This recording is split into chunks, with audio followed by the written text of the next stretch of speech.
Good evening, all. Welcome to Fighting Fantasy Friday. But it's not Fighting Fantasy, is it? We were playing something else. But hope you've all had a good week.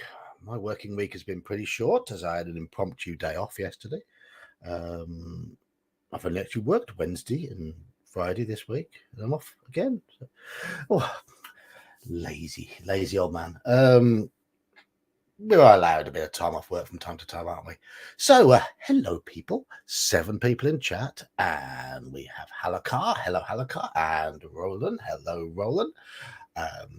Grumpy Old Slan's here as well, and Gene from Inksplat Records, plus multiple quiet people.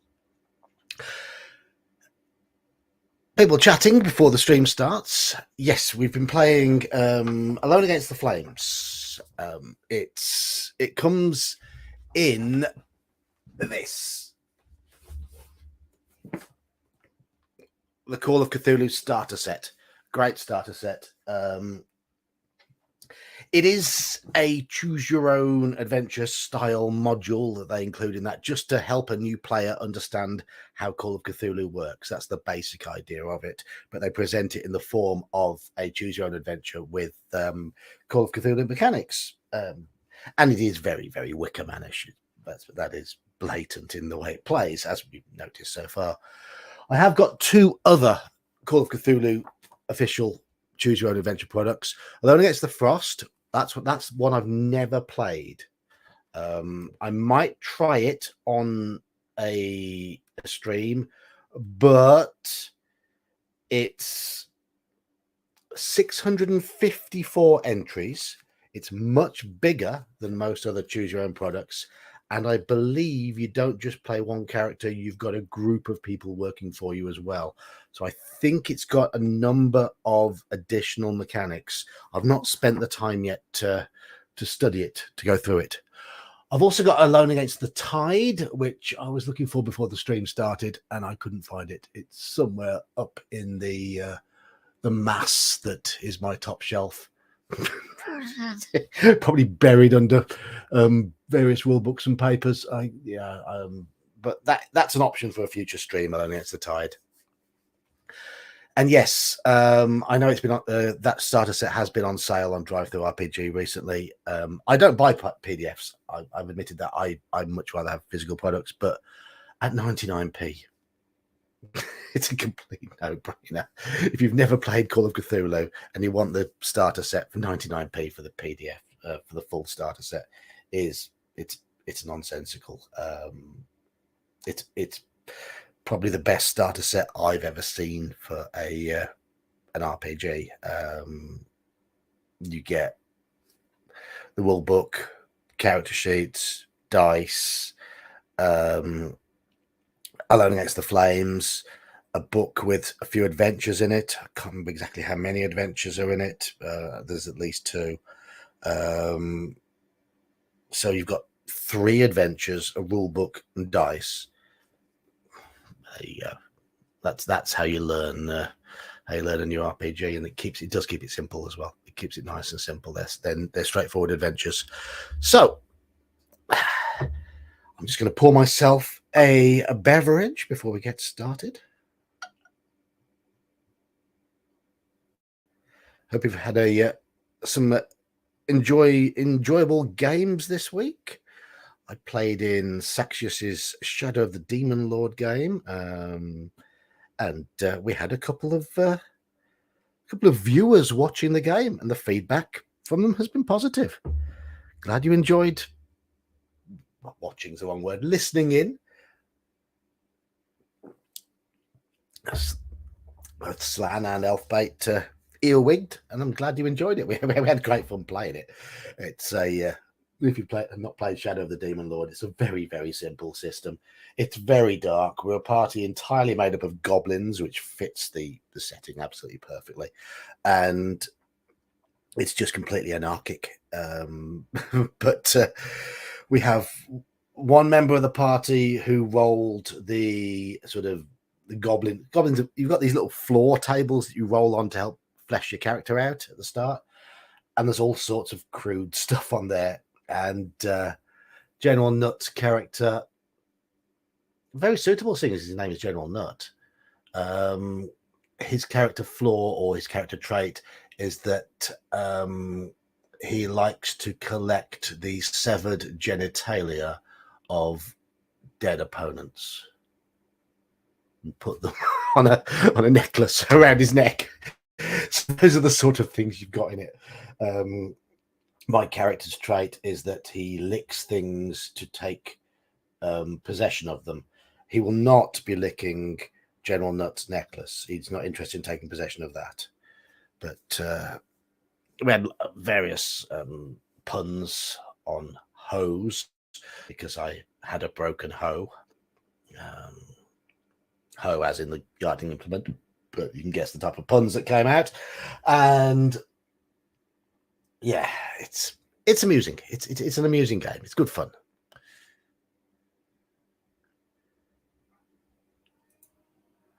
Roland, sort that out.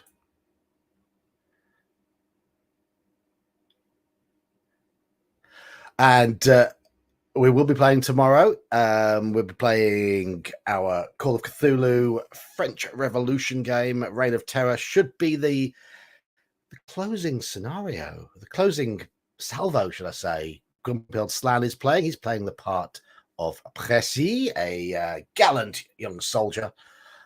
We've also got Omen Owl playing the part of Babin, a soldier, a maimed soldier. He's lost an arm, who's got a joie de vie about him. And Gingerbeard is playing, who is the sensible sergeant. And it's not like Gingerbeard to be sensible when we play games. But there are 3 characters unplayed, ready for the fight. Well, there's going to be lots of NPCs tomorrow, but they are attacking the mansion. Who else has joined? Daniel has joined. Green Dragon has joined. Fat Gamer. Don't worry about being busy. Don't worry.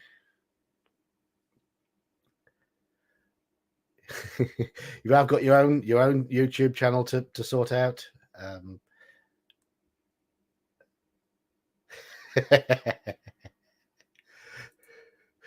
Yes. That necklace, General Nut's necklace, a necklace of missiles you want nothing to do with. Quite. But no. Shadow of the Demon Lord has been a lot of fun so far, and it's nice to see that both Slan and Elfbait have enjoyed listening in. And Elfbait's been streaming.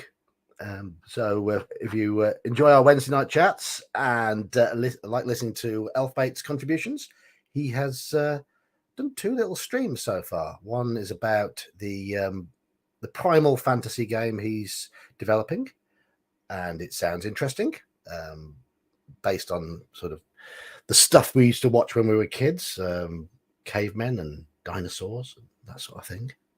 It sounds good. Right, shall we get started? I have dice here. I have the character sheet. Chandler Riggs. And I have the book open at part 62. And we were, I believe, by looks of things, in the library. Somebody called Winters. And it looks like we've asked, I can't remember where we've gone, where we were last to get to 62, but we've clearly chosen an option which involves asking Winters about his books. So, shall we begin? What was our sanity? Our sanity hasn't been touched yet. Oh, it has. We've lost 2 points. Oh, no, we've lost 2 points of luck. Our sanity is 50. We're on luck 63. We're on 10 hit points. We have 10 magic points. We've barely been touched. Hello, Lord Saflion. It's not regular Call of Cthulhu. It is it's the one that comes with the starter set, Alone Against the Flames, which is a choose your own adventure style Call of Cthulhu. So, but it's called not Call of Cthulhu rules. It's just very, very simple. So, 62 You make a small but flattering remark about a couple of the volumes on his shelves. Winters blushes with pleasure. Aren't we the charmer? Well, of course, they're not my personal collection. They they belong to the village, he says.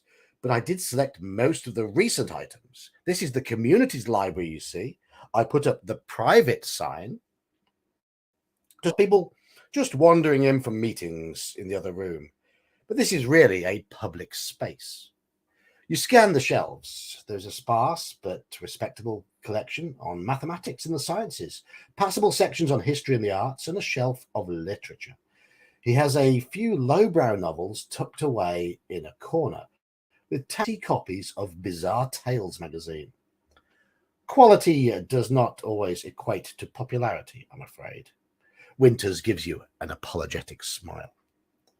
So we have two options here. So it's for your first choice, chat. Do we take the time for some research in the library, or shall we leave the library while it's still light outside? Off you go, chat. Make me a decision.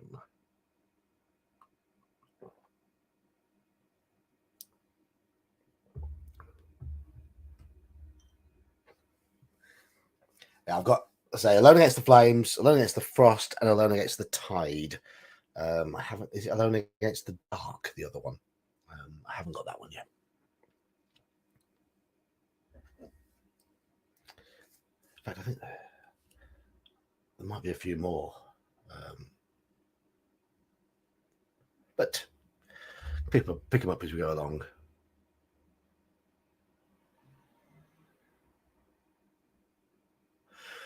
Here's General Nut. General Nut, we've been talking about your Thursday night characters' love of collecting nuts. Hello, Andrew.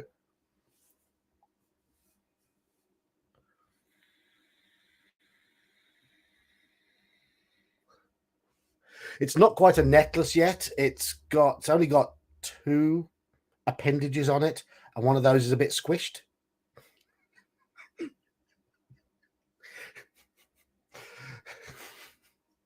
Okay, we're going for research.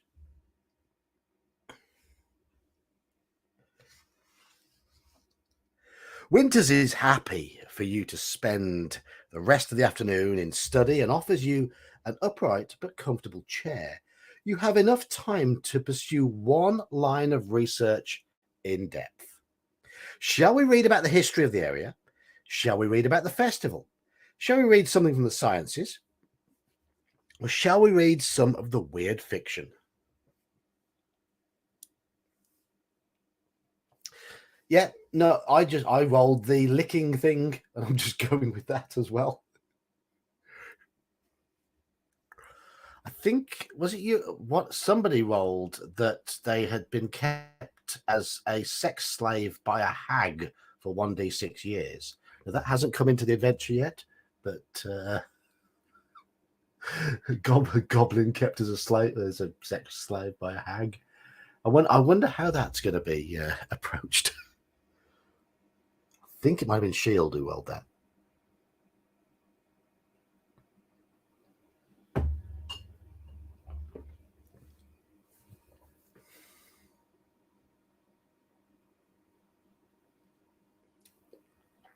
So we have got history, festival, sciences, festival, history, festival is winning at the moment. Oh, it was you. Oh, you got that one as well. It sort of fits with your obsession for interesting adornments.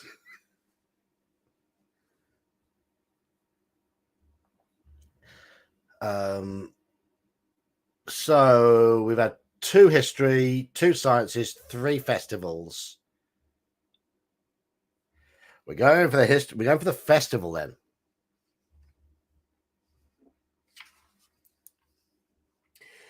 You are not surprised to find there is no published work on Emberhead's festival. Winters pokes around and finds a cased monograph handwritten on yellowing paper by a Dr. Anielowski. And in America, I believe you'd pronounce it Anielowski. I'm sure in Polish it's Anielowski. An acquaintance of my father's, I believe, Winters says. The manuscript is somewhat difficult to read, and he makes slow progress. Anilovsky specializes that the festival has its origin in pagan rites brought over by Celtic settlers, which celebrate the ancient festivals of Beltane, Samhain, Imbolc, and Lugnasath. Sorry, any Celtic speakers. There is some discussion of the struggle between the seasons and a couple of oblique references to the alignment in Emberhead. Anilovsky suggests that the meaning of the festival slowly changed around the turn of the century. The monograph terminates mid-sentence at the end of page 28, just as it begins to discuss the modern practices. You ask Winters if he has the remaining pages. No, I'm afraid those have been misplaced, he says. Perhaps they're still in the library somewhere, but he shrugs. I must make the time for a thorough stocktake. So we go to 99 after that. The afternoon wears on. If you have not, you have not quite finished your reading when Winters glances out of the window and stands up. He clears his throat.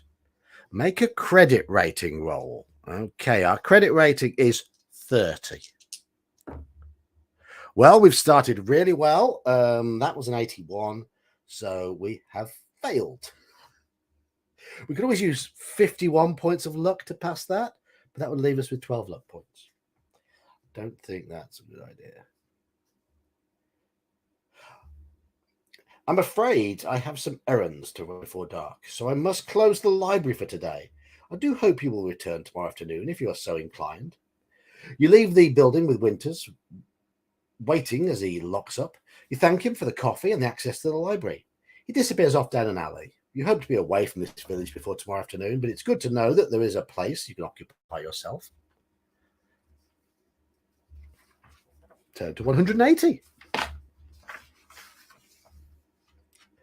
As the light fades, you return to the Ledbetter house and eat a light supper. May is unusually taciturn. Ruth's eyes flick to yours several times during the meal. There is an urgency there you cannot quite interpret. Afterwards, May ushers the girl into their room. You've been in Emberhead for barely one whole day, and you already feel confused, confined by it, both geographically and socially. This evening, the evening seems to offer little. So what shall we do this evening? Shall we do some stargazing? Shall we attempt to speak to Ruth? Or if we have a previous appointment, this is the time to follow it up. We haven't. We've clearly gone astray somewhere. So we have the option of doing some stargazing or attempting to speak to Ruth.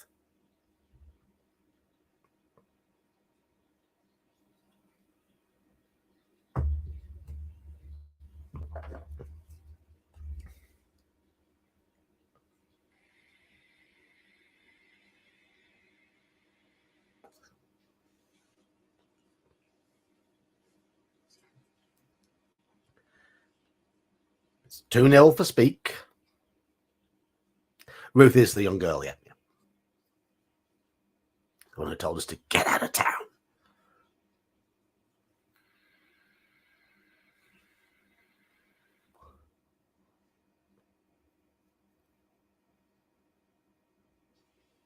Any more votes? Speak. Yes. Speak. Everybody reckons we need to speak to Ruth. Nobody wants to attempt amateur astronomy.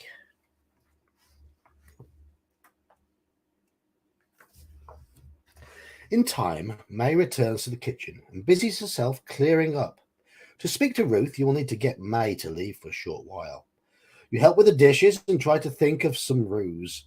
In time, an idea comes, and you ask about Silas and his friends in the village. May narrows her eyes. He knows Troy on the other side of town, she says. Not sure I'd call them friends, more like an old feuding couple, but he probably spent last night at Troy's place. You ask May if she could visit Troy and ask if Silas mentioned any plans to return. Silas was the bus driver, wasn't he? May looks dubious. Right now? She asks. Right. Without looking at your investigator sheet, decide how best to influence May by appealing to her emotions, by explaining how further delay threatens your career, or by trying to rush her into compliance. You've got to make a decision now, chat, whether we try to charm, persuade, or fast talk her without looking at the character sheet. So I'm not going to tell you what we're good at. Charm, persuade, or fast talk. What can you remember from last week about the character?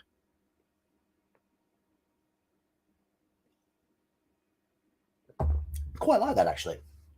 Something got to do with a spur of the moment. Turn your character sheet over. Now you tell me what you want to do.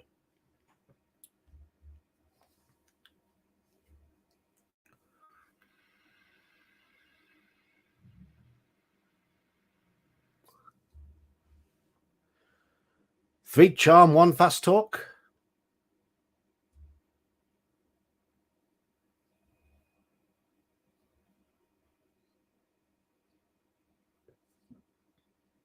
$11 people in chat. This beer's quite cold. It's going to make me burp a lot. I do apologise.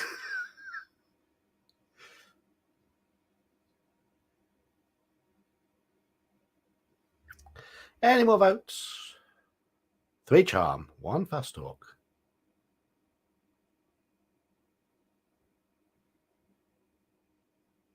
Five charm, one fast talk. No, you will not, nut. Nuts. You should have called your goblin Nut and set up a stall selling plums and call it Nuts.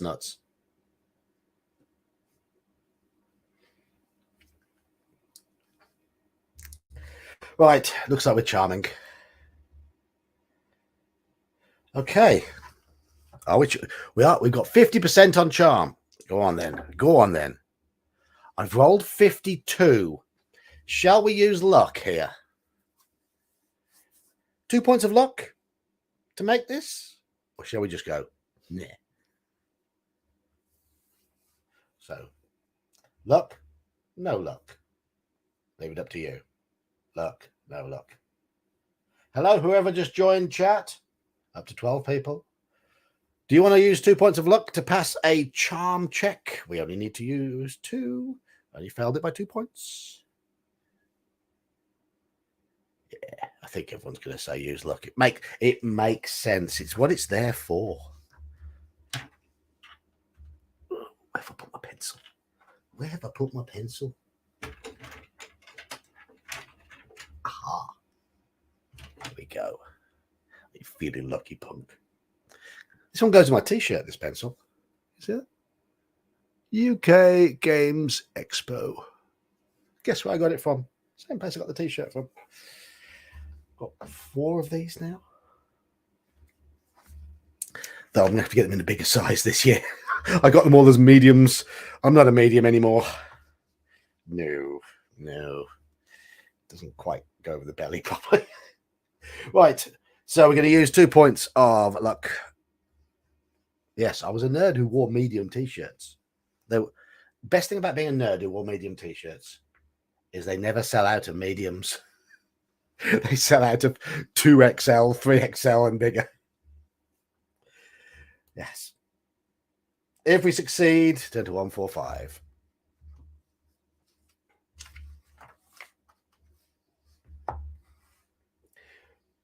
Well, I suppose it will only take a few minutes.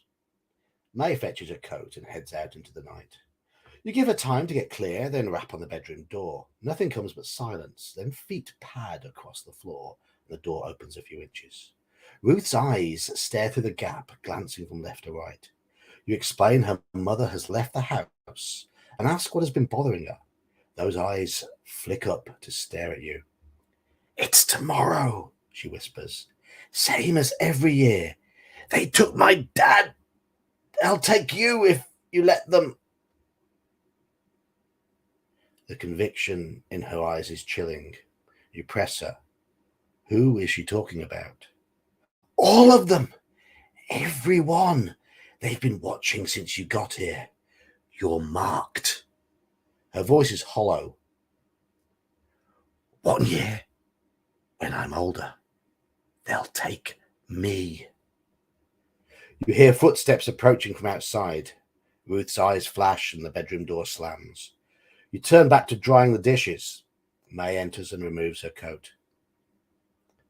That man is a waste of time, she hisses, and heads through to the bedroom. If it's any use, we're just going to be able to tick. We've already got a tick next to charm. Okay, so it says go to 157. They'll take us. We knew they would. All right. The familiar surroundings of your guest room are becoming constrictive. The neat bed, small wardrobe, and dressing mirror have the feel of a prison cell about them. What are you still doing here in Emberhead? Your new life is elsewhere. You lie on the bed and stare at a small crack in the ceiling. You turn over the day's events, thinking through the little details you spotted. You are certainly weary from the elevation and the fresh air, but do you still feel safe here? Okay, what are we going to do? Are we going to let ourselves fall asleep, or shall we try and stay awake?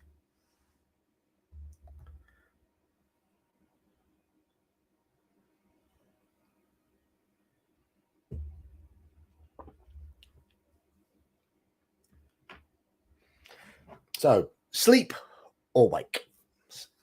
Do we let ourselves doze off into blissful sleep and nightmares, or shall we try and stay awake?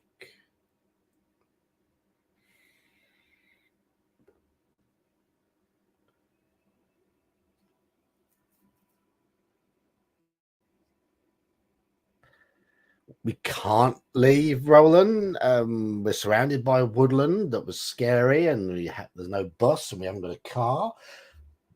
Bus drivers buggered off. Stay awake. We'll get all the sleep we need tomorrow when we are dead. Yes. Yes. Okay. Okay. Right. So we tried to stay awake. That's 230.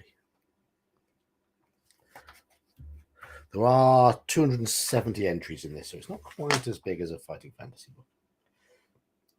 Sleep presses down on you. You blink it back and sit up, trying to think through your situation. Everything in Emberhead seems to be working to stop you leaving. Perhaps the answer is to strike out at first light, to walk as far and as fast as you can. You can always return for your possessions, and if you lose them, you have nothing so precious that it could not be replaced. A tiny creak draws your attention to the other side of the room. Slowly, almost silently, the doorknob is turning. So what do we do? Do we grab the doorknob and wrench the door open, or do we pretend to be asleep? So, do we grab the knob and wrench it, or do we pretend to be asleep?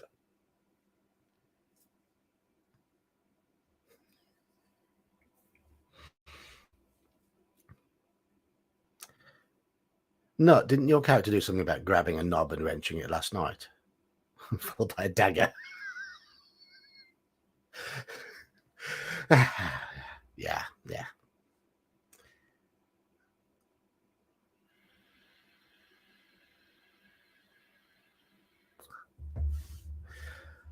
Okay, so we've got 3 people pretending to be asleep, 4 people pretending to be asleep, and just Daniel wants to be brave and try and kick some ass. No, you will. The character's fantastic, though. It's a perfect goblin.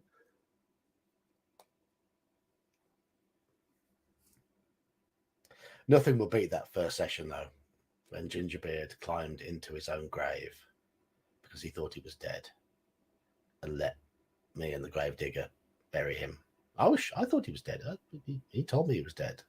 Why should I not believe him?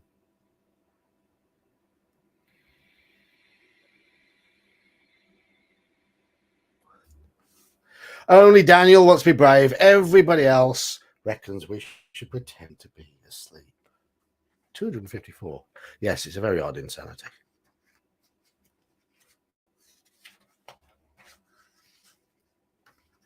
Just going to play my goblin role. Just bear with me. It's my beer now. My glass. I need the glass. You slide onto the bed and lie on your side, eyes closed. The hinges creak as the door opens. There is a long pause. A footfall sounds inside the room, then another. The steps are careful and feminine. You give it a moment, then open one eye a crack. May crouches with her back to you. She is fiddling with something in the fireplace. So what do we do? Do we confront May or do we wait and see what happens? Because she's messing around in the fireplace in our room. Confront her or wait it out?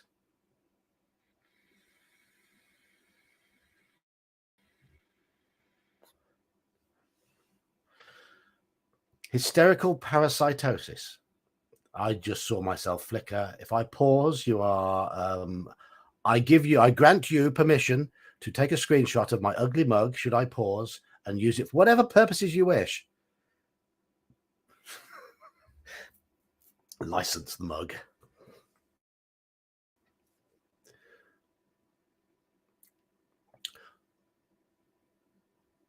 Ooh, we're fairly evenly split here. 1, 2, 3, 4 wait. 1, 2, 3 confront. So waiting is winning by 1 at the moment.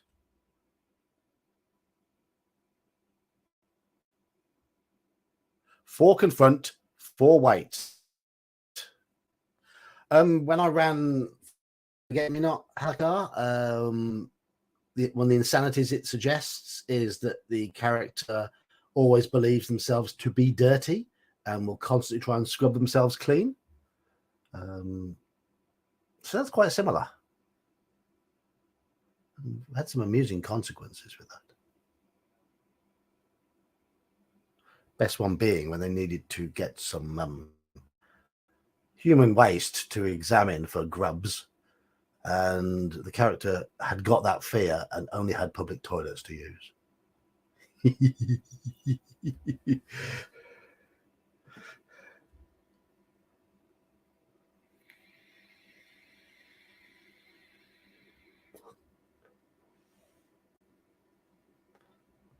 Okay, we are split evenly. There is a 9th person. It might be Fat Gamer who's busy.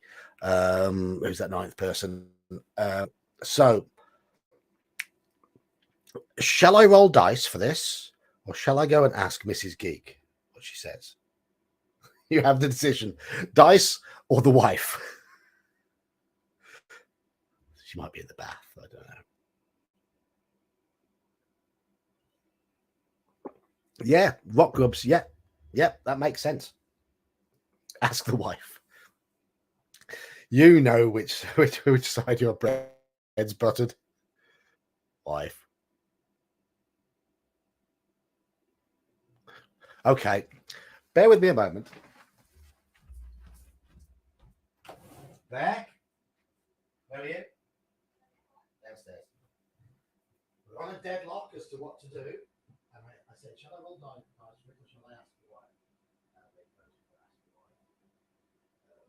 We're pretending to be asleep in the room. We think we're going to get captured. The old lady who owns the house is running the house that we are lodging in. Went into our bedroom. In the middle of the night, was messing about in the fireplace. What we do? We float it.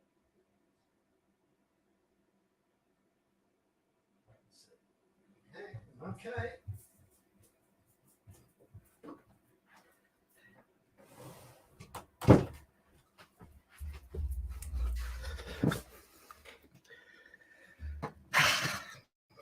The wife has spoken, and she's a cautious type. She says, wait and see. Okay, so where were we? What number was it?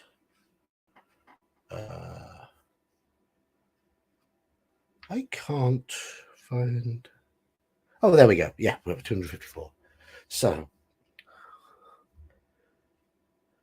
Daniel, you're on number 3. What's that definition of insanity.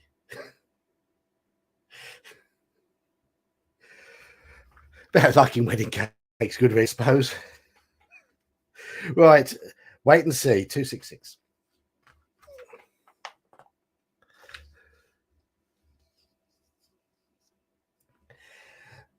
After another few moments, May glances round at you.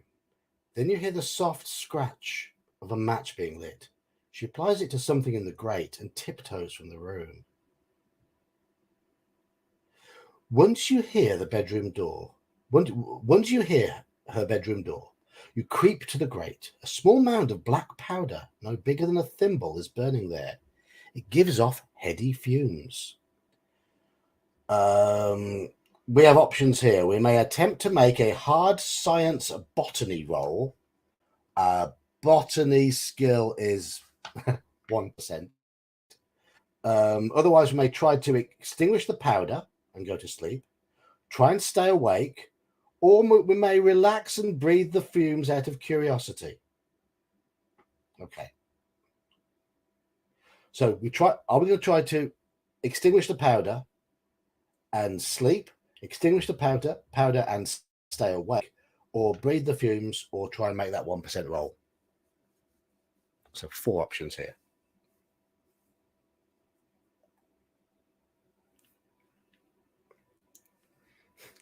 Relax and breathe.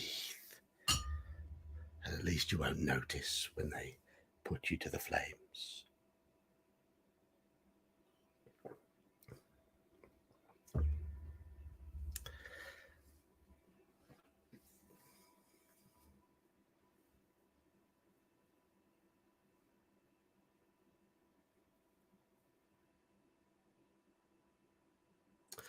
Okay, so people are saying to put it out and stay awake. Okay. Extinguish the powder and try and sleep through the night. Try and stay awake through the night.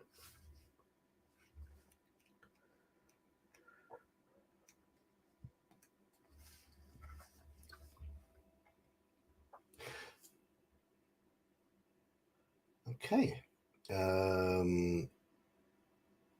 We've clearly extinguished the powder because it hasn't told us how that has went. It just says you stare out of the window and watch as the sun reaches the horizon, bathing the village in sickly orange. It's been a long night and you feel stiff and irritable. You rub your eyes. A few minutes later, you hear May bustling in the kitchen. Then the front door opens and closes. Make a con roll. If you fail, your skill rolls today suffer a penalty. Okay. Con is 60. And I've rolled 76. Do we use 16 points of luck? Up to you, chaps. Shall we expend 16 of our 61 luck to pass this roll to make sure we don't get penalties all day?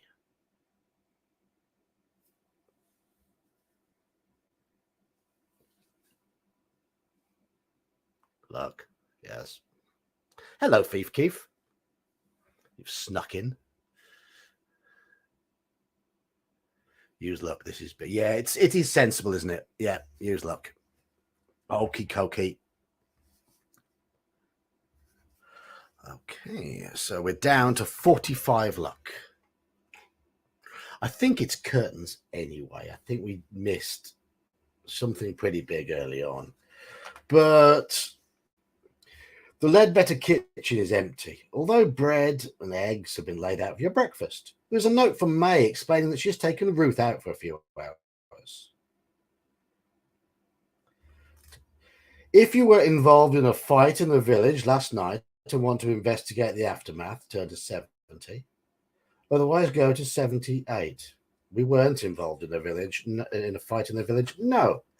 So we go to 78. You make a quiet circuit of the village, pausing in unobtrusive places to watch the villagers. It's rather busy for this time of the morning. Yawning locals stream back and forward along the roads, carrying bundles of split logs to the site of what you've heard referred to as. You see 2 figures already up in its superstructure, arranging the wood. The festival bonfire will be most impressive, but do you intend to state it? You suspect by now that something is amiss here. While the villagers are distracted, you may do some illicit investigation, or you may simply leave town without looking back. Okay. We have the option. Search May's bedroom, go alone to the village hall, take a closer look at the artisan's courtyard, spy on activity at the beacon, or attempt to slip down the east road and flee for good. May's room, village hall, artisan's courtyard, beacon, or leg it.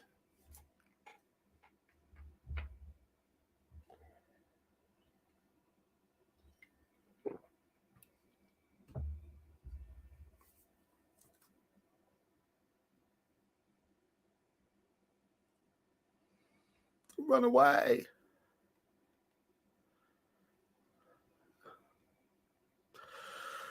Two for flee, two for village hall, one for May's room, one for beacon. Leg it.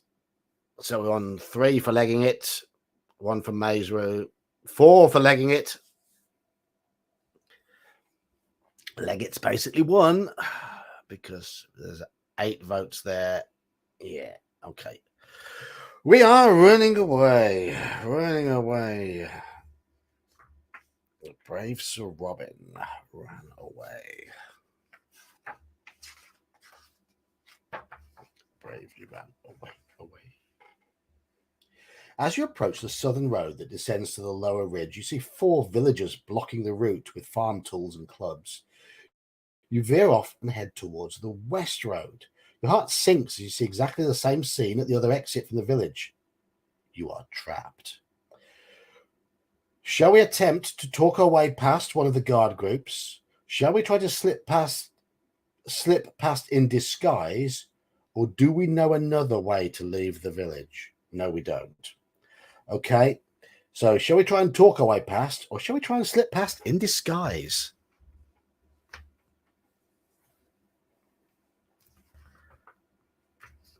We have a disguise skill of 25. Did put some points in that. Charm of 50.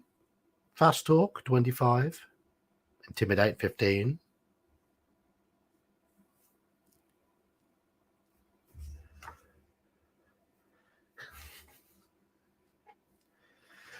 Corvette girl. I don't think our disguise skill is that good.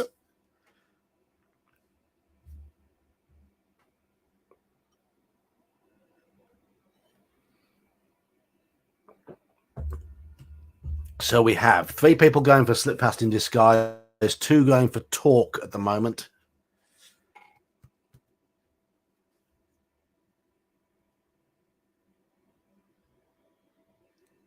Anybody else voting?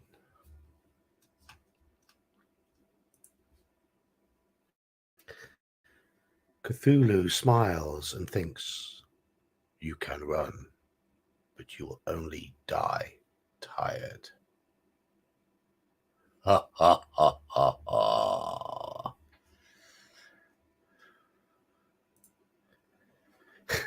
Chevette girl. My mom had a Vauxhall Chevette.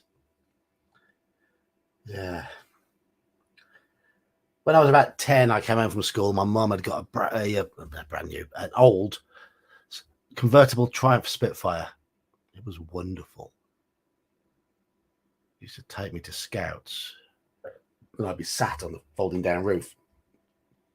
Then, after a first winter of attempting to drive it on wintry roads, it scared us so much that in the spring, I came home one day and she'd swapped it for a Vauxhall Chevette. Lemon yellow Chevette. She'd swapped it. Never forgave her for that. Love that Spitfire. Right, okay. Disguise. 125. Didn't know you had Chevettes in America. Did you have Triumph Spitfires in America? Did Triumph cars make it over there? They didn't make it 10 miles down the road mostly here. I think the Chevette was slightly better. Spitfires were notorious in the winter.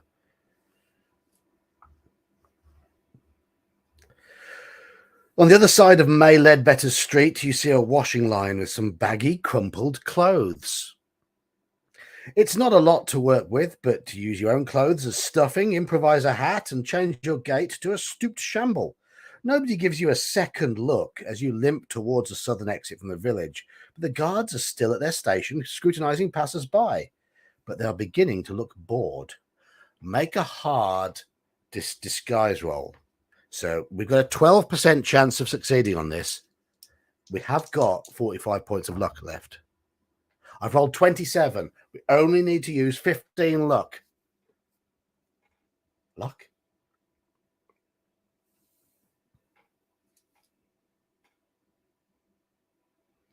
When I was a kid, I wanted a Triumph Dolomite Sprint. I saw one for sale about 10 years ago for £3,000, and I had enough money at the time. And yes, I know they're terrible on fuel, and yes, I know they're even worse at guzzling oil, but I kick myself for that because they go for 10 times that, well, 5 times that amount now. Love the Triumph Dolomite Sprint. Took part in a motorsport event once where somebody had put a 3.5 litre V8 engine in a Dolomite Sprint.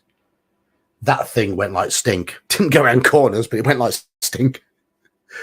Okay, using luck. Most interesting car I ever competed against. Somebody put a 2.2 litre Lotus engine in a Nissan Micra and converted it to rear-wheel drive. That was insane. Great in the dry, terrible in the wet. Right, we've succeeded. 146.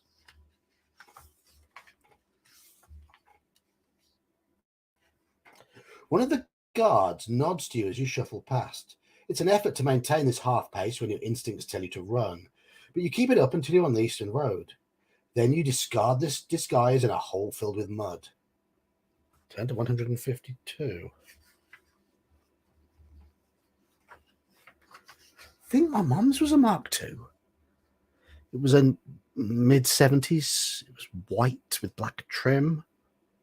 It was a 1300.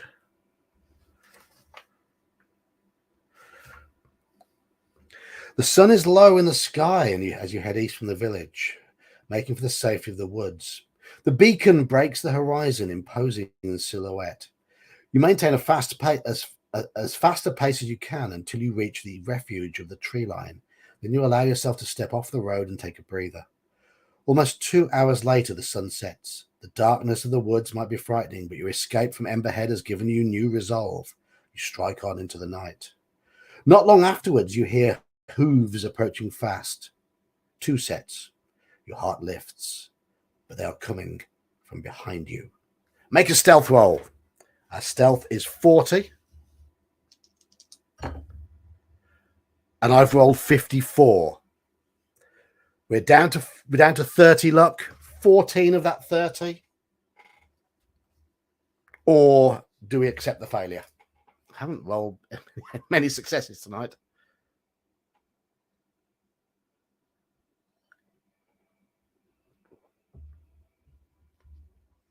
So do we use luck to pass this stealth roll? We need to use 14.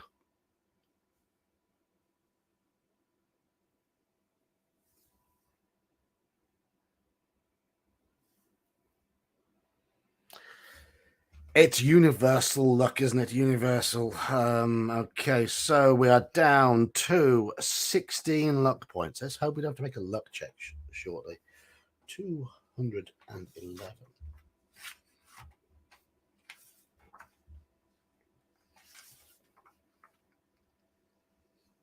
You press yourself against the biggest trunk you can find. 2 horses draw near, their riders holding up lanterns. Branches cast a maze of shifting shadows across you as they pass. You get a momentary look at the face of one rider. He looks drawn and anxious. Then they head away to the east. Once you are sure they are out of earshot, you make your way through the woods. It seems wise to avoid the road. 223.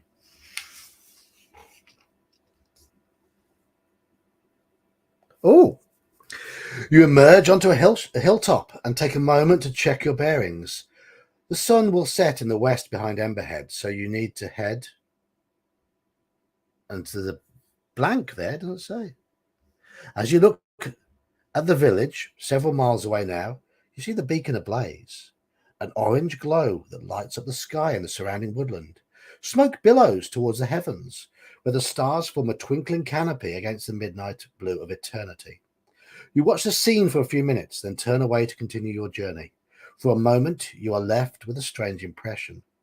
You thought that, as you turned, one of the stars above the village moved. But that would be madness. Are you ready for this?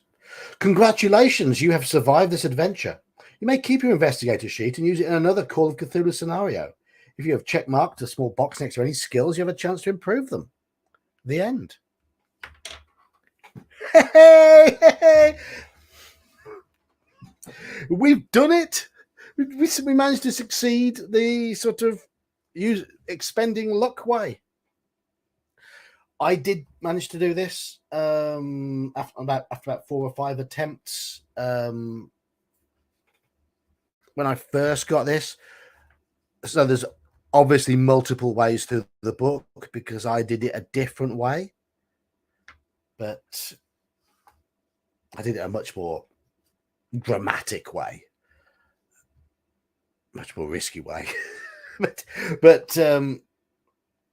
that's good that there are multiple routes through. That's what you want from this sort of book. I mean, one of the frustrating things about some of the fighting fantasy books is as soon as you've taken a wrong turn, that's it pretty much. But I know Alone Against the Tide has got lots and lots of solutions to it because I've gone through it a couple of times, different ways, and it's too short. Alone Against the Flames is better than Alone Against the Tide, and I haven't played Alone Against the Frost yet. I need to play that. Do need to play that. Yes, Green Dragon, you are absolutely correct. In any role-playing game, running away is always an option, and it's something you must do as a DM. Teach that to your players. Yeah, grab another drink. What shall we do now?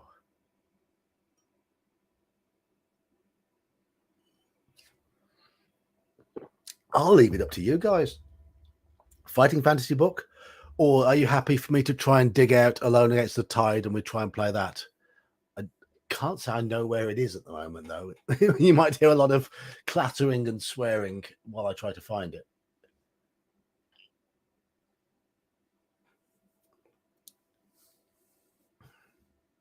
But it's up to you lot. Completely up to you lot. I've got another hour and a half I can stream for tonight because I never like to overrun other people's streams. I know Legion of Myth starts something at midnight. In fact, I've been on their stream a few times. So I will wrap this up before midnight my time. But whatever you want, it's up to you lot. Do you want me to try and find Alone Against the Tide, or shall I pull out another fighting fantasy book? And while you're deciding, I'm going to enjoy a well-earned pint. Well, what's left of it. One mouthful.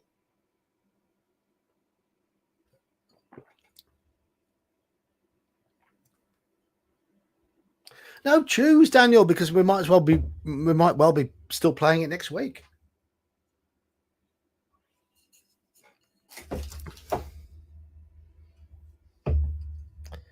So, beer number 2.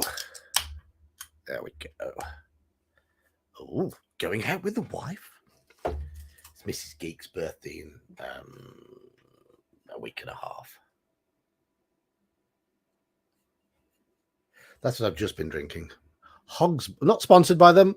Hogsback Tongham Tea, traditional English ale. That was very nice.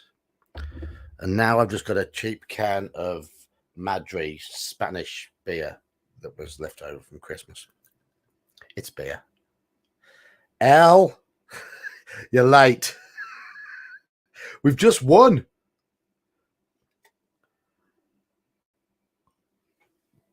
Right. It seems like I've got to try and find Alone Against the Tide. I genuinely have. I said I genuinely have no idea where it is, but it was in my starter set box for some reason. It wasn't part of the starter set. So we won by running away. Halakar, how old is old? Is that 5-0? Is that old, or are you older than me?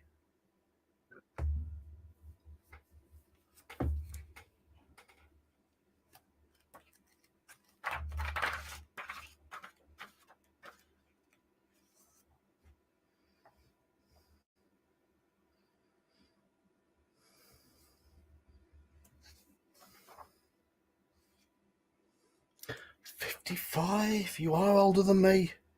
You're 4 years older than me.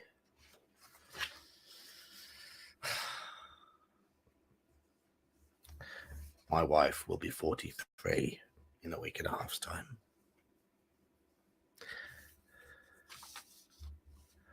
You're only as old as the woman you feel, as they say.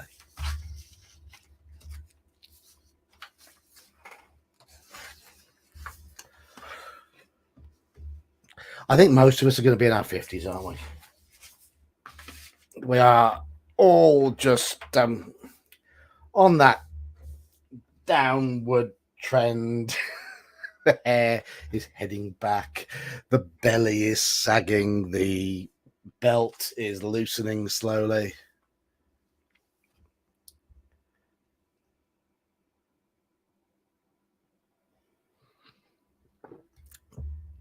Oh, Daniel, yeah, I couldn't imagine 16 years younger in that, yeah, to be too different. But yeah, I think most of us are going to be in our 50s. Right. Okay, this is Alone Against the Tide. It's all downhill. Yeah, quite right. Downhill. Take it easy. We sit in our wheelchair, not a combat wheelchair. We sit in our wheelchair and we roll gently towards the pub. Right.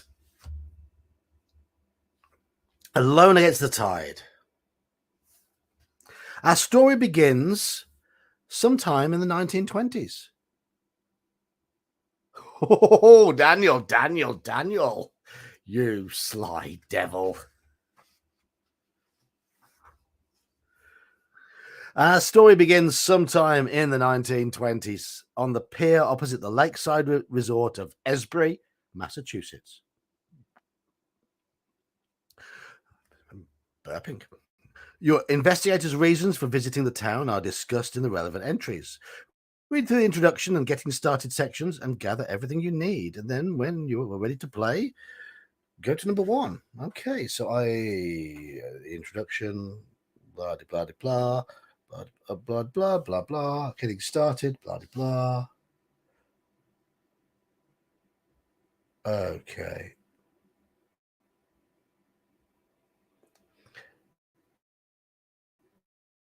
Yeah, it's going to do the leading through of creating an investigator. What we did last time. Right, so off we go.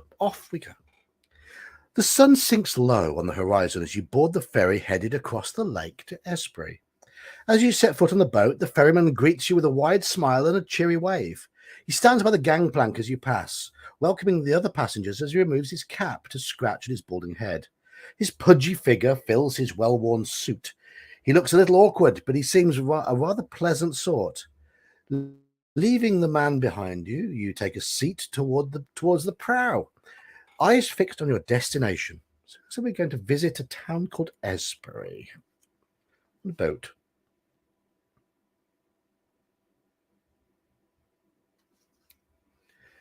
Okay, so we go to 12.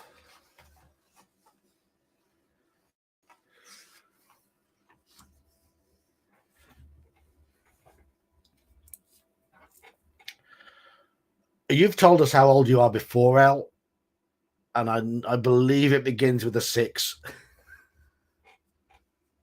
As far as I know. As far as I know. You settle into a seat with your thin briefcase resting on your lap, noticing that the rest of the passengers are likewise getting comfortable for the short trip across the lake. Glancing around, you catch sight of the ferryman entering the cabin. As you sit patiently and wait for the engine to come to life, you listen to the sounds of idle chatter around you. You look out across the water and notice a thin fog beginning to form over the surface of the water as the temperature drops with the approach of night.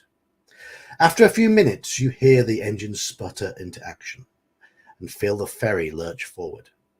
The conversations around you continue as the ferryman joins you all on deck. You can't help overhearing most of the talk, though it's surprisingly there are almost a dozen passengers on the ferry. Most of them are simply looking to spend their money during their weekend in Esbury and to enjoy the various shops and leisure activities the lakeside town has to offer. Many of the passengers seem to come from money, as is common in Esbury. You notice a strange look from one of the women in the group. She has a full figure and brown hair and eyes. She seems to be looking you over, admiring your features. Okay, we have the usual 8 stats. They are strength, dexterity, power, constitution, appearance, education, size, and intelligence. And we have a 40, 3 50s, 2 60s, a 70, and an 80. So, where do we put the 80? Where do we put our best stat? Up to you, chat. I was just looking for my vape, and it was in my left hand.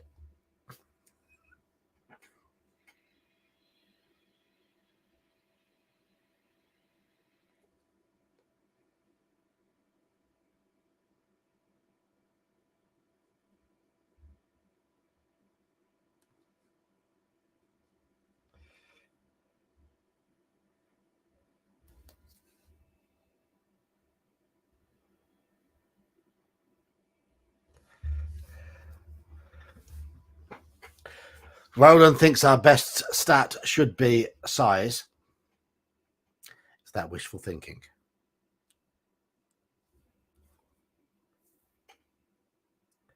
Gene, it doesn't matter. It doesn't matter. Just pick one.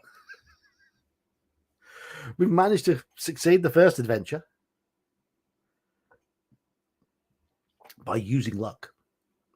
We had decent luck, and we spewed it away as fast as we could at the end.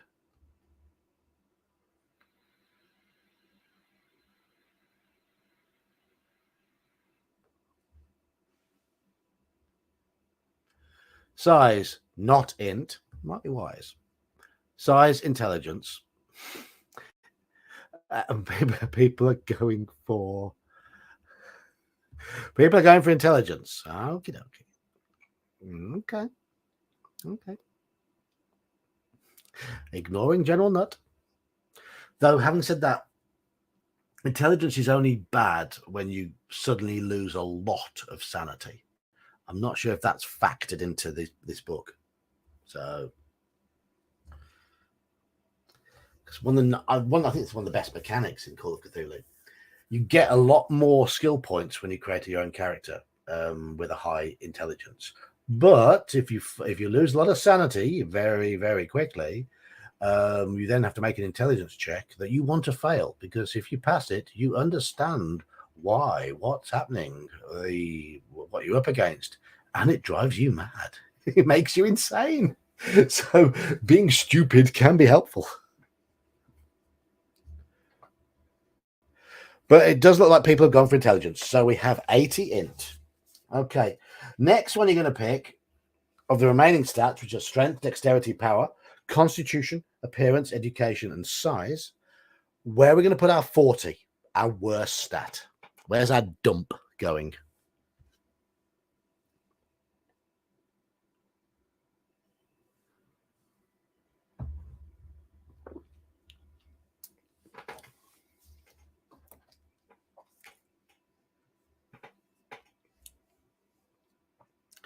And if you're not busy tomorrow morning, you are welcome to pop into the Discord and listen to our Call of Cthulhu game. There are spare characters, but no one's taking those up. 3 players, Omen Owl, and Grumpy Old Slan, and Gingerbeard. And listen to them flounder, because it's all going to go rather explosively, I think. Options again: strength, dexterity, power, constitution, appearance, education, and size. So where do we put our 40, our worst stat? For those who played the old versions of Call of Cthulhu, they basically multiplied the stats by 5 for this one to turn them into percentages. It was all done on 3d6 before.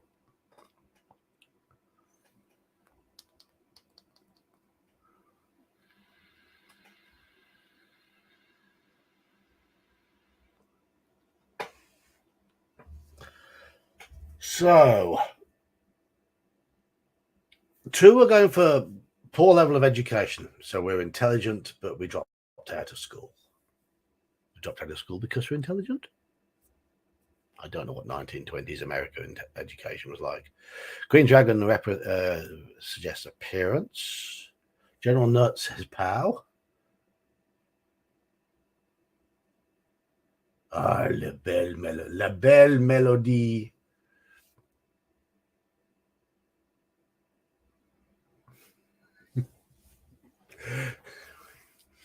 But what about when a dad's there, Slan?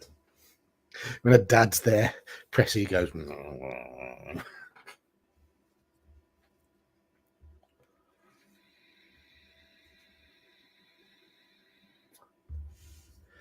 Any more choices?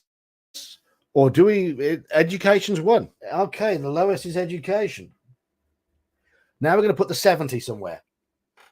Strength, dexterity, power, constitution, appearance, or size. The 70. Dump power. Al, have you ever been playing Call of Cthulhu? Dump power. You're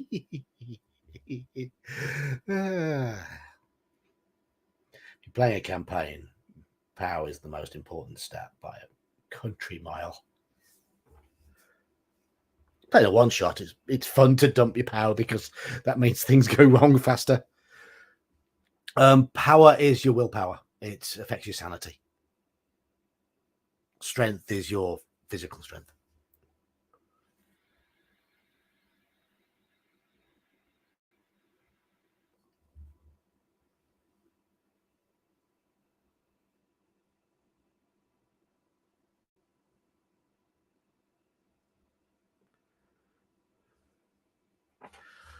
So people reckon 70 on constitution.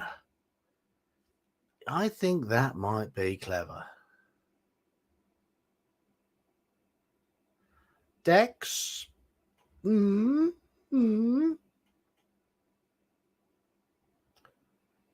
else want to vote?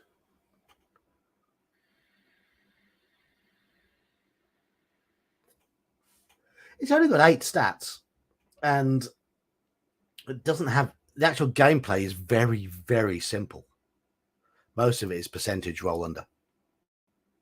That's it. Plays very, very fast and smooth at the table. Very fast and smooth. Okay, we've got 1, 2, 3 cons, 2 dexes. Anybody else voting?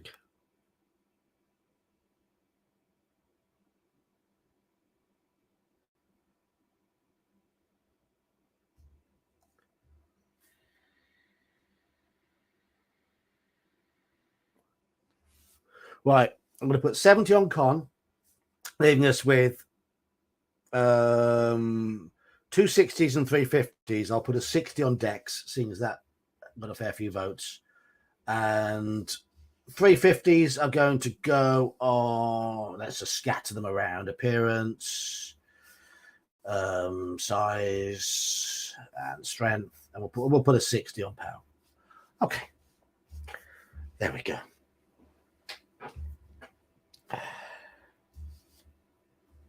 That gives us 12 hit points. It gives us 60 sanity. Haven't generated luck yet. You have 12 magic points from that.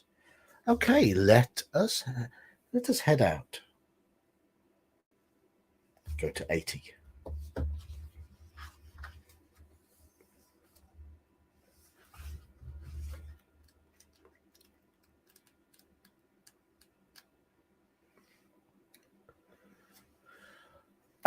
First time I played through Alone Against the Flames.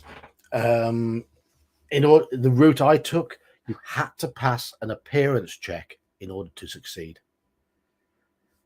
Haha. But yes, appearance tends to be a bit of a dumpster. The woman clearly sees something in you that she likes. Perhaps it's your looks or a glint of intelligence in your eyes. Yes, it's the intelligence. She gives you a sly wink before turning back to her companions. You likewise turn your attention to the rest of the passengers. Sitting apart from the general crowd are two men in dark, well-tailored suits, whispering quietly to each other. They have unamused expressions on their faces, as if they don't seem pleased to be here. Perhaps they're on business. Noticing that you're sitting alone, the ferryman approaches you and stands over you with his characteristic smile. You notice that he's missing a tooth in the upper left corner of his mouth. His eyes are bright as they light upon you. Good afternoon. You look a bit lonely there, friend. What brings you to Esbury? Okay.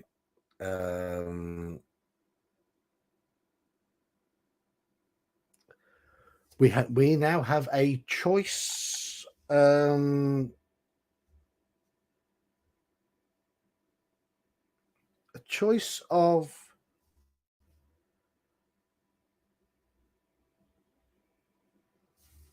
a choice of professions. Are we an antiquarian, an author, a dilettante, a doctor of medicine, a journalist, a police detective, a private investigator, or a professor?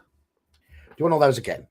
Antiquarian, author, dilettante, doctor of medicine, journalist, police detective, private investigator, or professor.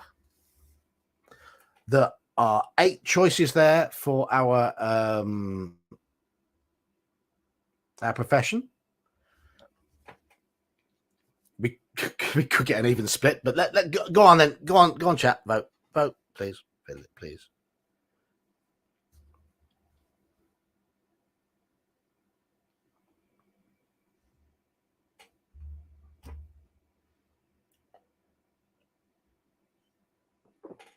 Private Eye is currently winning on 3.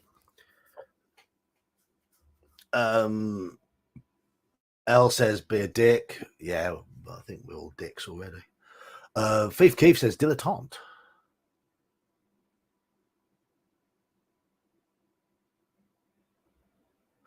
Private detective, private investigator. Private investigator. We are PI. We are Magnum PI. So okay, our surname is. We got that TV show over here.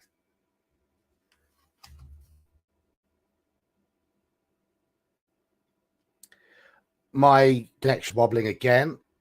I will repeat my my licensing agreement that I quoted earlier, in that should my face be paused in an embarrassing expression, you are freely allowed to cut and paste the screen onto whatever you feel like in order to embarrass me. I don't care. You choose your words carefully before replying, not wanting to give out sensitive information. You tell him that you're with an investigative service in Boston and that you're working a case. The ferryman scratches his head. Boston, huh? And they sent you all the way out here. I imagine this is to do with Professor Harris's death. But Officer Powell has that handled, I think. Man shrugs and flashes another smile. Ah, but I suppose it's not my place to pry. He extends his hand to you. I'm Lance Sanford, by the way. I think we skipped the introduction.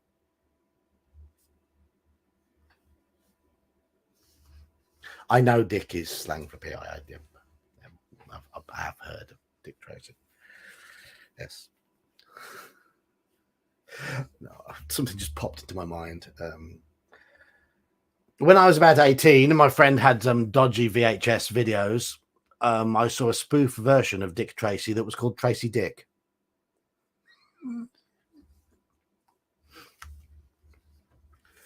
So, do we inquire about Professor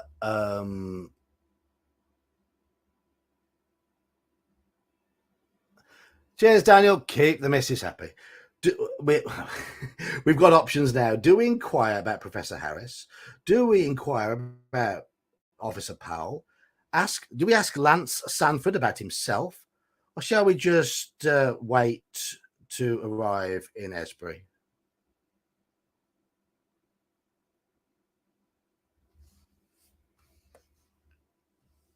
Boston.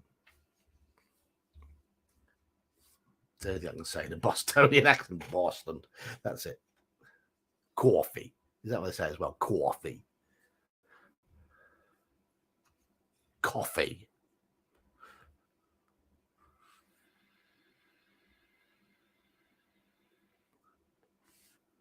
So, options. Inquire about Professor Harris. Inquire about Officer Powell. Ask Lance Sanford about himself. Or just pass the time waiting.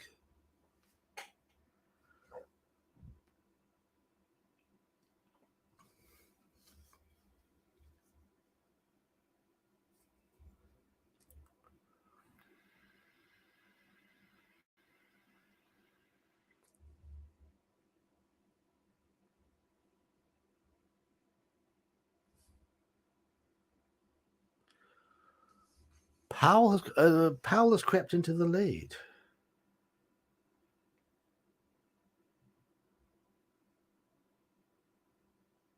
Any more votes? We're back up to 11. I haven't had quite as many in chat as usual this week. Dropped to 10. As soon as I mention how many we've got, somebody always disappears to troll me. So I haven't had quite as many in chat this week as usual. We usually creep up to 15 or 16 at some point, but we've sort of bounced between 10 and 12 most of this stream, which is absolutely fine. It's just meant to be a relaxing way of spending Friday afternoon for you guys, evening for me. We're on 3-3 at the moment. Ask about the local policeman or the guy himself. So anyone who's not voted, you have the options of Professor Harris, who has died, Officer Powell, who is investigating the death, or Lance Sanford about himself.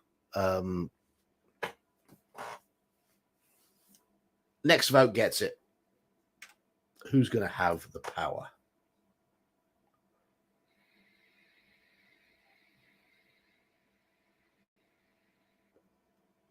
Or do I go and ask the wife again?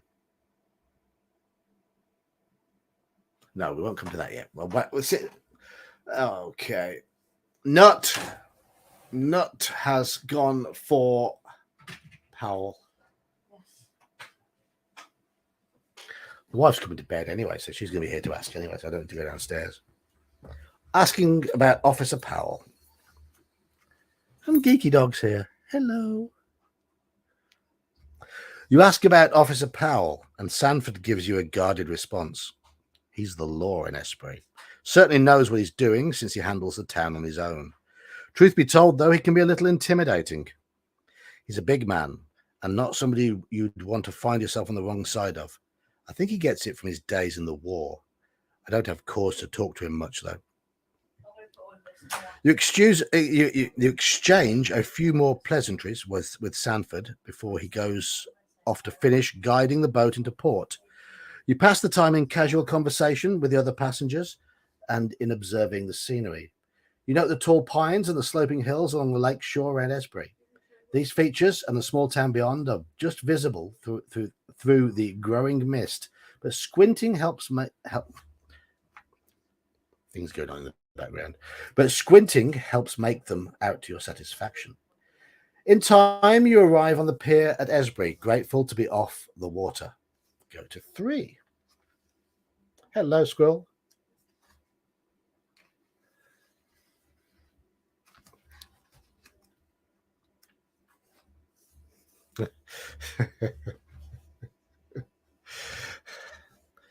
That is one of the best British swear words you've used in there. It's almost as good as bollocks, which is just a fantastic word. It's just one of the greatest words in existence.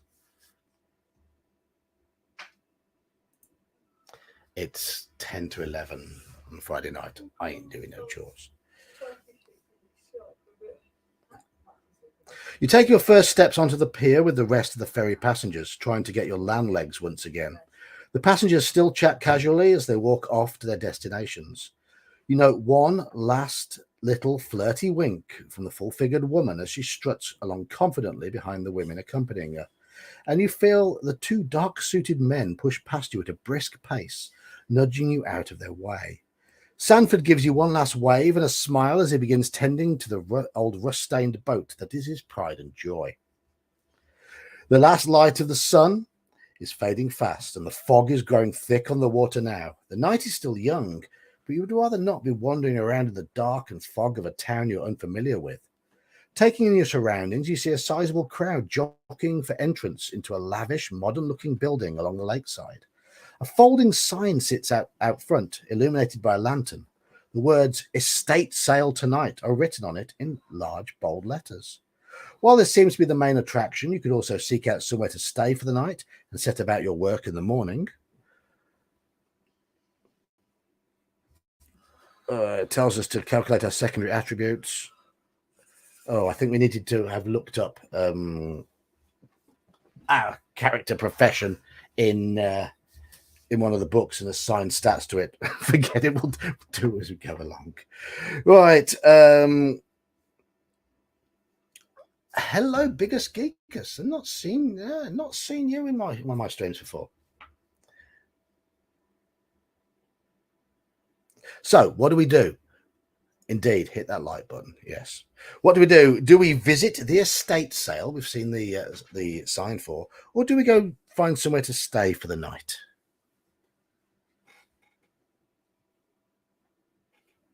So, shall we go to that sale, or shall we find somewhere to stay? Up to you, chaps in chat to vote.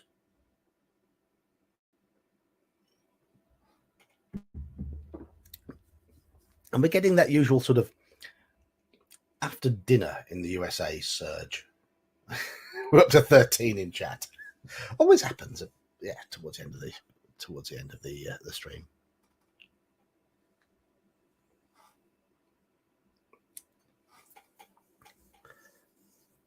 Everyone reckons we go to the estate sale, right? Okay, let us.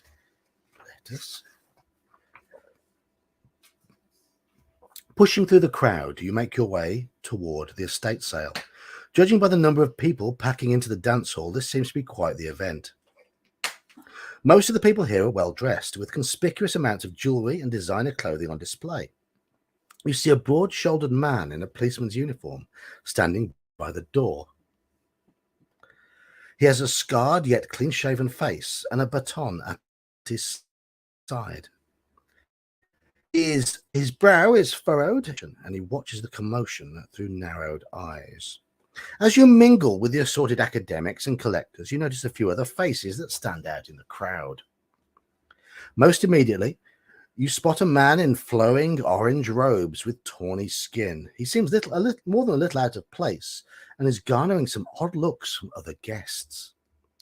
Glancing around further, you happen to notice the two dark-suited gentlemen from earlier, standing in a corner towards the front of the room, talking to a young dark-haired man in a dated yet elegant long coat. He is of slight build and has rather sharp features. A thin wisp of a moustache hangs beneath his nose. Most notable, though, is the rather attractive young woman standing on stage at the front of the room, next to a bespectacled old man.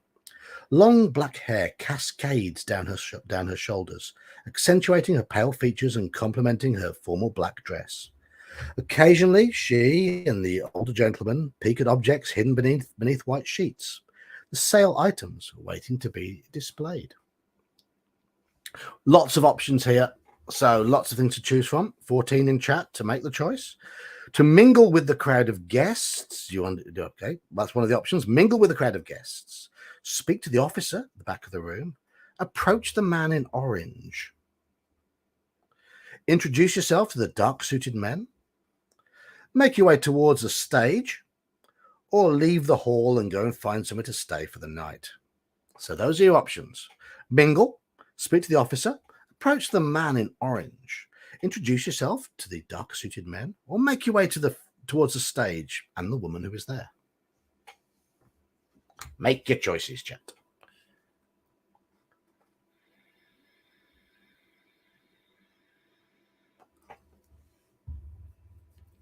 I suppose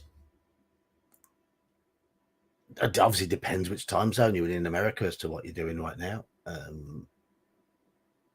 I tend to assume 6 hour difference, but some of you might be 7, some of you might be 8 hours. Depending on where you are. 3 minutes to 11 p.m. here.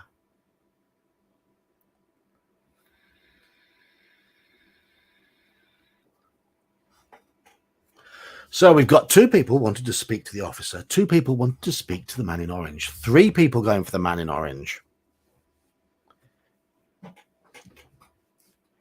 Excuse the creaky chair.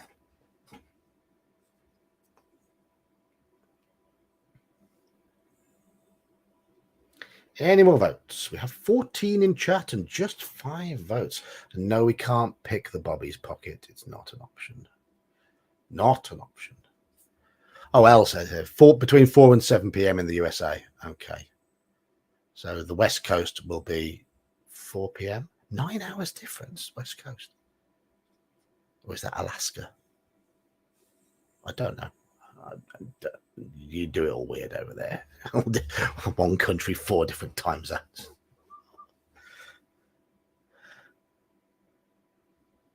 You're welcome to tour the fellow YouTubers channels.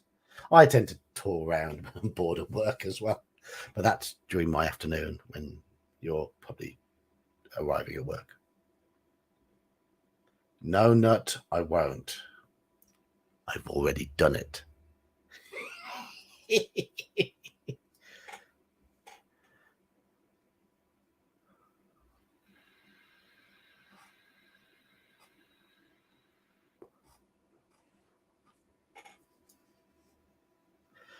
Any more votes? Any more votes? We've got 3 voting for orange, 2 voting for the officer.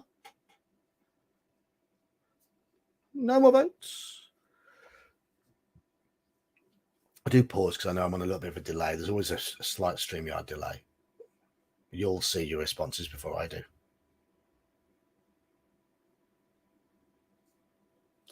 I was watching someone else's stream earlier and his responses were about 10 seconds behind.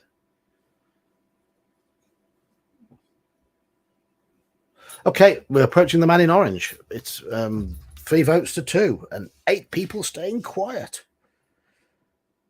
102.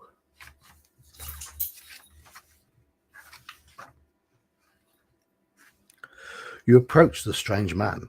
He seems well-travelled and weary, and his long orange robes are a stark contrast to the fine suits and dresses of the New England financial elite. He seems decidedly out of place. You open your mouth as if to speak and find him staring intensely at you. Make an anthropology roll. Right, okay. We've already voted. We've just failed the anthropology roll by a long, long way. So let's not worry about that. I haven't rolled for luck points for this character, so I do need to make a luck point. 6, 2, and 3. So we start with 55 luck. Okay. It's a choose your own adventure. Choose your own Call of Cthulhu adventure. Alone Against the Tide. So we are voting for how we progress through the adventure. Chat are making the decisions. And usually it's killed, though we did succeed earlier in Alone Against the Flames. So we have failed the anthropology roll. 37.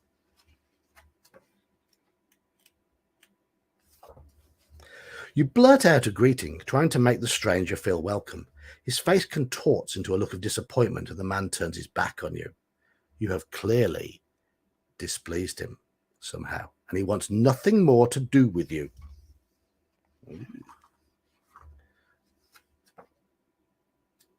We've offended him.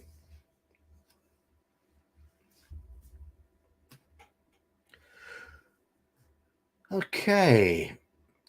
Select another option from those listed. Do not repeat a choice you've already selected. So we have mingle, speak to the officer, introduce yourselves to the dark-suited men, or make your way towards the stage. We have the option of leaving the hall. So those are the options. Mingle, speak to the officer, introduce yourselves to the dark-suited men, make your way towards the stage, or leave the hall.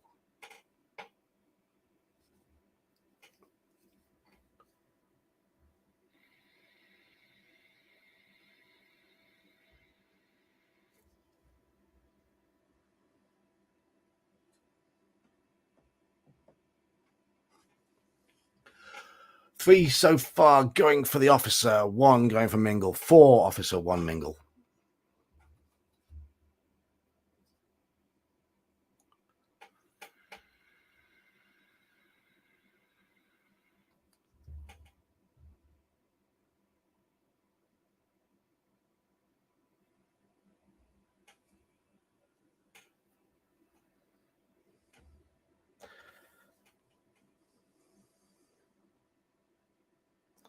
Are you referring to the officer as Bobby purely because I'm English? Or is it a slang term that's ever used in America? Or are you assuming the officer's name is Robert? Bob. Howdy, Bob. All good adventures contain somebody called Bob. Or as Rowan Atkinson would put it, Bob.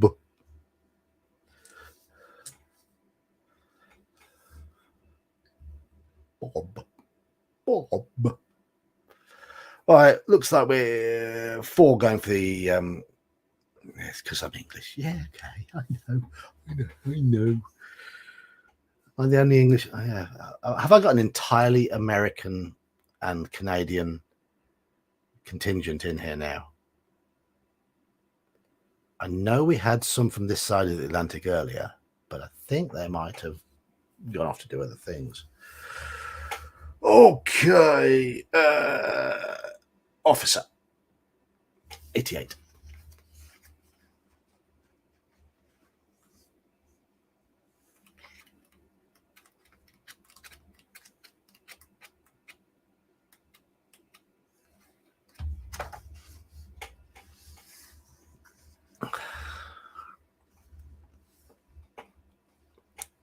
L, we speak proper English. Remember that. Because this is England. English. England. You stole our language. You turn around and backtrack towards the entrance to the ballroom.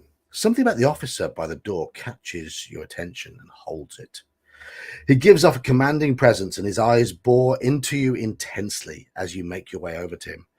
As you move within earshot, he rests his head on his, I did say baton, because we would say baton over here, and clears his throat.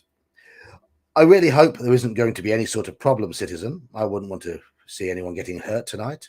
His hand does not move from his baton. Make a psychology roll.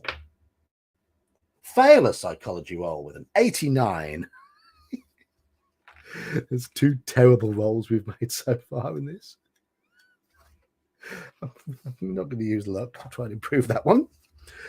The officer seems rather alert and vigilant. It would probably be best not to bother him and let him do his job. He clearly does not need or want your help in any way. Go to 17.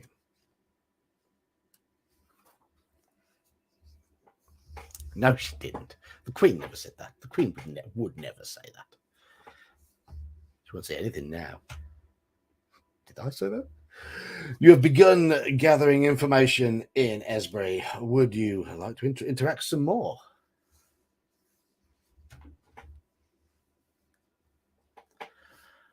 Elle, it depends on how you talk to the police. The vast majority of policemen in Britain are very, very laid back and easy to talk to. The vast majority. Don't believe everything you see and read.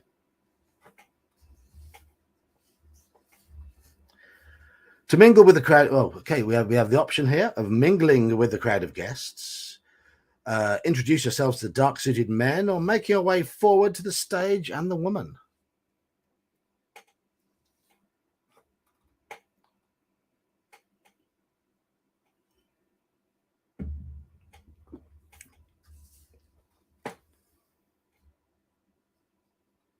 So those are your choices. Mingle, dark-suited men, or make your way towards the stage.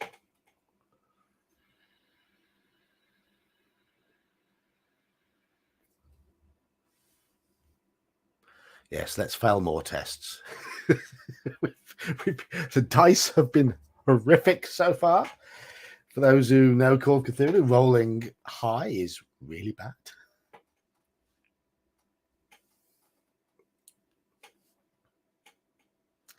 And 2 mingles at the moment.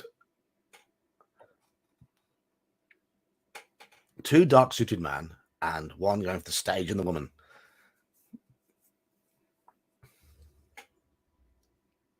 14 in chat. 5 have voted. Creaking chair.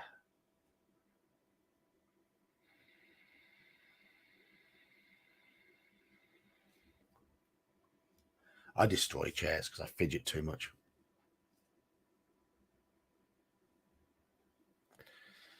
Can't help it.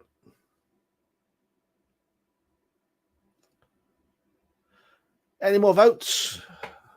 There's a third for Mingle, so Mingle has just crept into the lead. Squirrel has done that. So mingling is bad.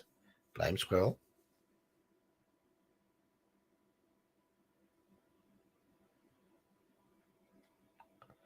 Chat bouncing between 12 and 14. It's nearly made to 30 on Wednesday. Hit 29. I was looking at it going, go on, tick over to 30 for the first time ever. But no, it dropped. Mingling then. We're mingling. 34.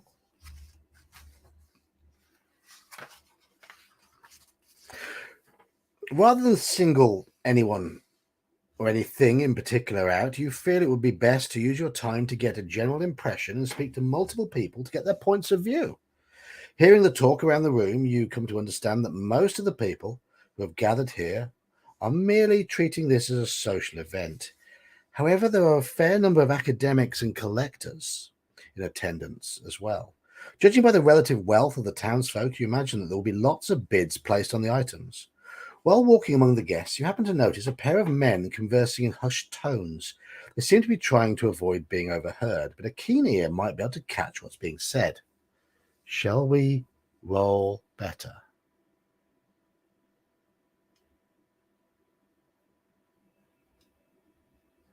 Listen check.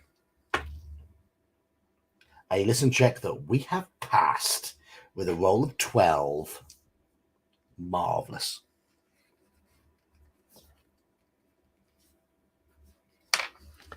Dice have turned the other way.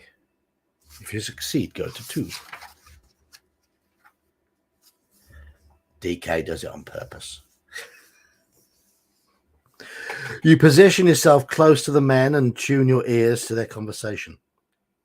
Between you and me, I heard that most of these items are fakes, outright hoaxes and counterfeits. Harris was a doddering old nut. He claimed that his findings predate the earliest known records of ancient India, but that's impossible. They're completely inconsistent with all of the other data. And besides, there's a reason why he left the Miskatonic, if you catch my meaning. The other man nods his approval. You aren't wrong. His findings aren't properly supported by evidence, yet he kept trying to publish his hogwash. I imagine that's why they had him resign. Still, at least a few of the items might be authentic, so hopefully this won't be a total waste of time. Good evening, Hunger. The first man shifts his stance and lowers his volume slightly, again to where it is just perceptible. Maybe. And that monk over there does seem to lend some sort of validity to your claim. If an actual Indian wants them, perhaps there's something valuable here. Turn to 17.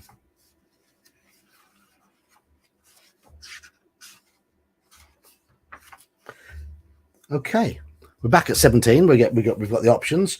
We've mingled. We've spoke to the officer. Approached the man in orange. Still, we've got more choices. We have the option: dark-suited men, make your way towards the stage and the woman on the stage, or leave. So 3 options: dark-suited men, stage, leave.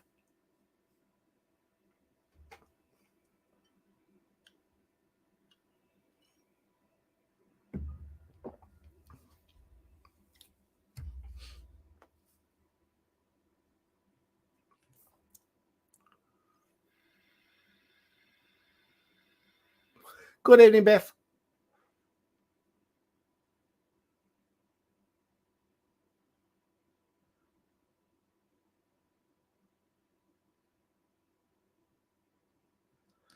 Biff dives in with a vote and gets completely outvoted. That's what happens. It looks like we're going for suits, doesn't it? Because there's 6 or 7 votes for suits already and just 1 for stage. I'll give you another 10 seconds or so.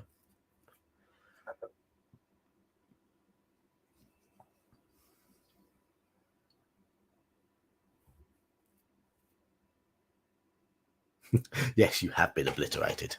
Absolutely. Oh, no, Roland's joined you. Roland felt sorry for you.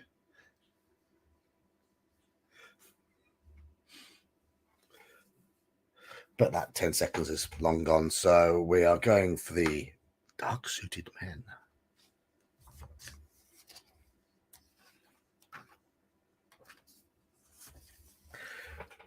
You approach the huddled group and introduce yourself to them, stating that you recognize them from the ferry. The 2 men from earlier appear annoyed at your presence and are visibly irritated.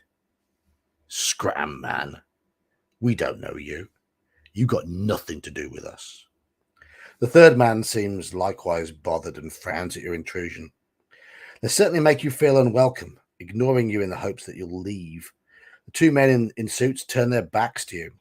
You see the jacket of each suit shift oddly, as if it's ill-fitting. Well, good this time. Okay. Tell you what. There's the character sheet. Here are the dice. Spot hidden.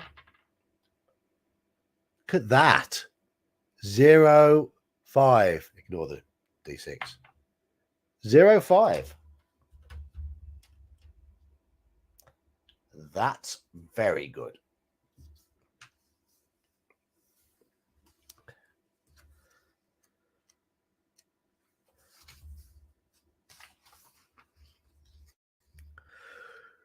You are well travelled enough to know that the 2 men are concealing handguns at their waists.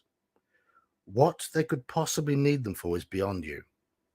But their hidden weapons and shady nature make you think it isn't good. Before you turn to go, you think you catch a glint of metal from beneath the folds of the young man's coat as well. This man might likewise be armed. Yes, that was a crit. It's choose your own adventure, so it doesn't really allow for crits, but it's basically, yeah, it's told us that they're packing some. What's the phrase in American? Packing heat or something? We don't do that over here. Right. Okay, it's stage or leave. So we get a chance to do all these things, which is nice of the adventure. Stage or leave.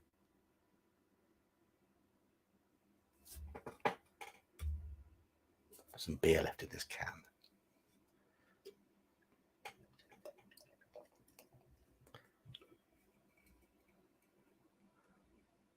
Oh, just packing. If we say someone's packing over here, it usually means they've got a suitcase and they're putting clothes in it.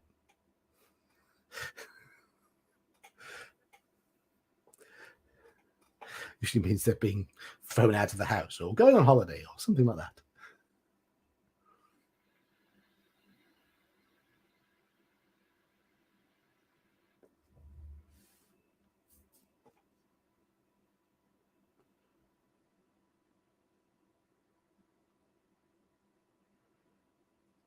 Okay, so everyone's going for the stage. Of course. About time. Okay.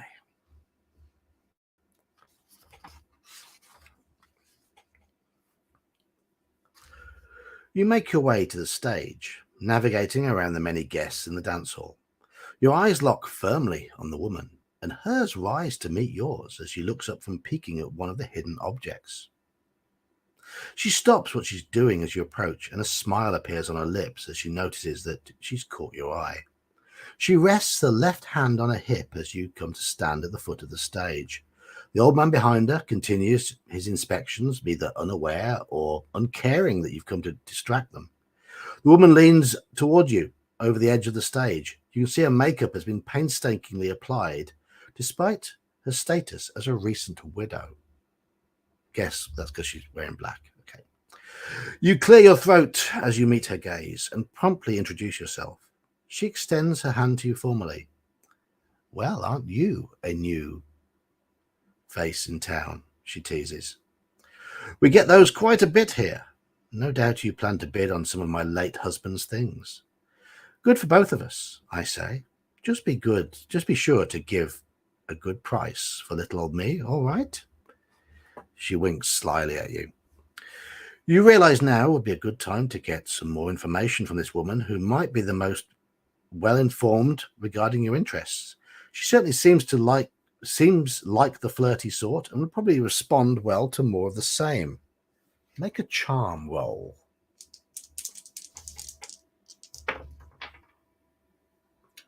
Failed. Do we use 20 luck to succeed? Or do we save the luck? It's early in the book.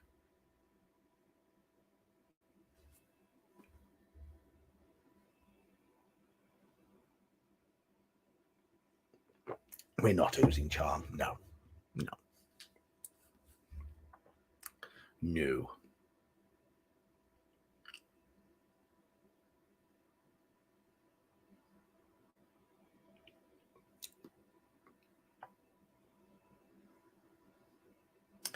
Only Elle says go for the luck at the moment. Everybody else seems to be leaning towards save it. Elle's using tactics.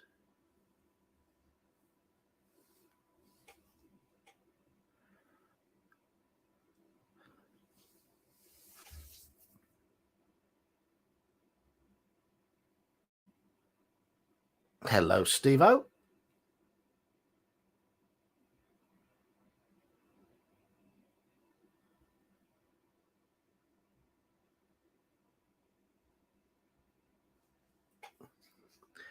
Okay, so we fail the charm roll.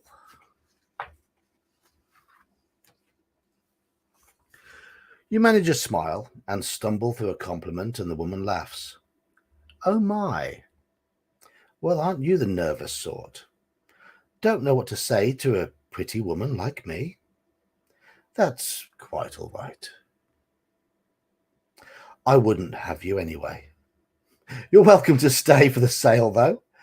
I might like you better as a buyer. She winks and turns around, walking back to her place on the stage. Go back to 17. Okay.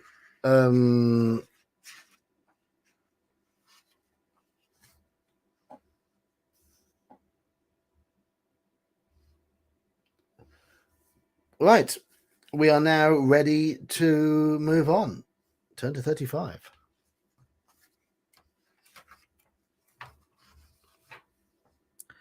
The murmuring of the crowd dies down and people begin to gather around the stage as Amelia, Okay, that's her name. And the older gentlemen call everyone to attention.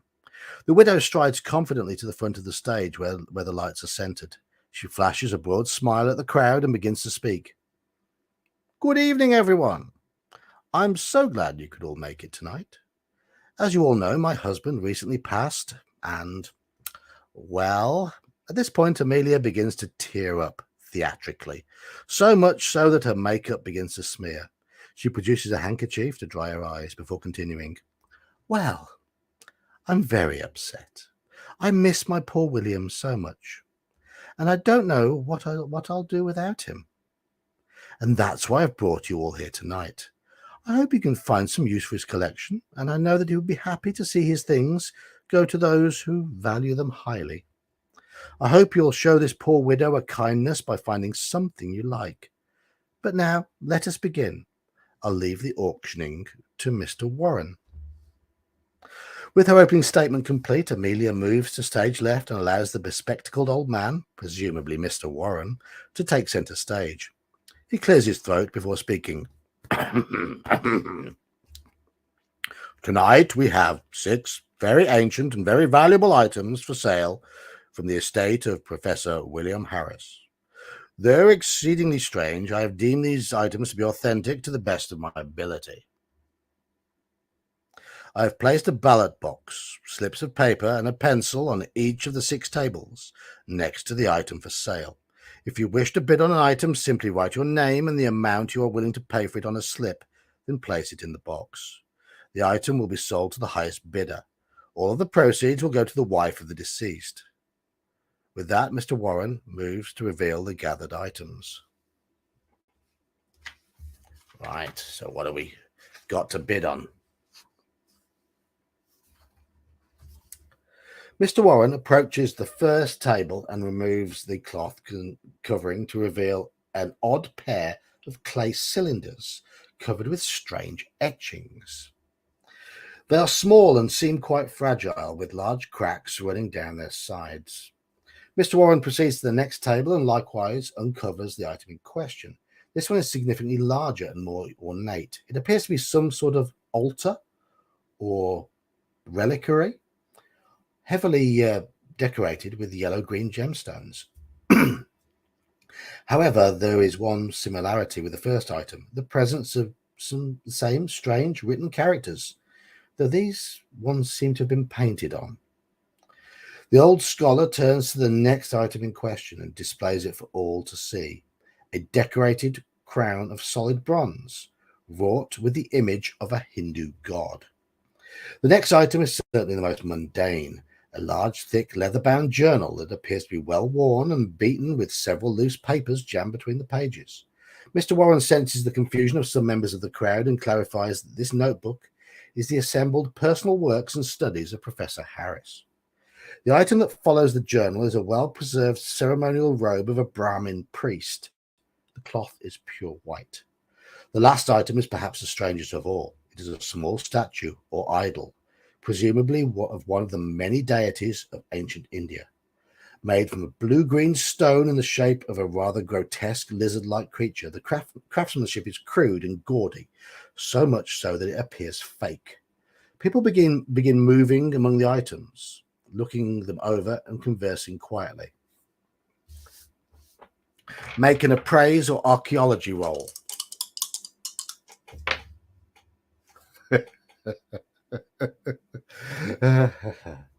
83. Fail.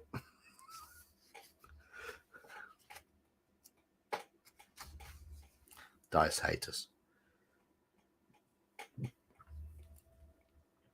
You glance over the items, but do not have an eye for antiquities. As near as you can tell, everything is as it appears to be, and as Mr. Warren claims. Still, as you look over the notebook, you notice it contains personal accounts as well as academic findings. It will likely be a good source of information regarding Professor Harris. Notebook, then. You notice you're not the only one looking over the items with such interest. The monk appears to be closely scrutinizing the stranger items as well, and the dark-suited gentleman from earlier seemed to have taken a liking to the curious idol. Apart from this, various other guests wander around the tables, occasionally fixing on one in particular. There are many guests and a fair number of bids being placed. If you would like to bid on any of the items, now is the time. Okay.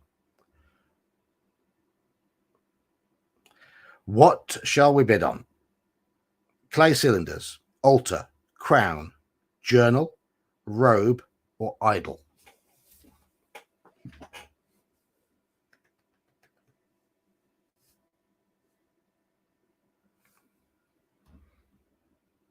Pick one to start with. I don't know how much we've got, to be honest. We've got a credit rating of 30, so it means we are moderately well off. I'm assuming that means we have about... Normally it means you've got $30 in your wallet and about 300 you can get your hands on.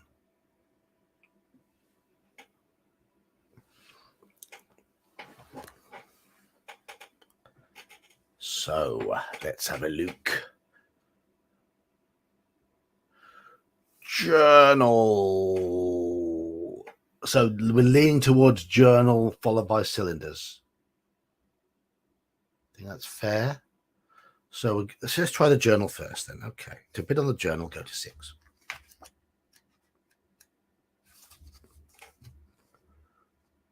You feel the information in the journal is essential to your interests, and you cannot help but make a bid. You place your paper with the others and hope that Mr. Warren calls your name when the amounts are compared. All right, okay, so we don't specify what we bid, but what we do is we make an appraise, which is rubbish, or credit rating, which we've got 30% on. So, credit rating roll.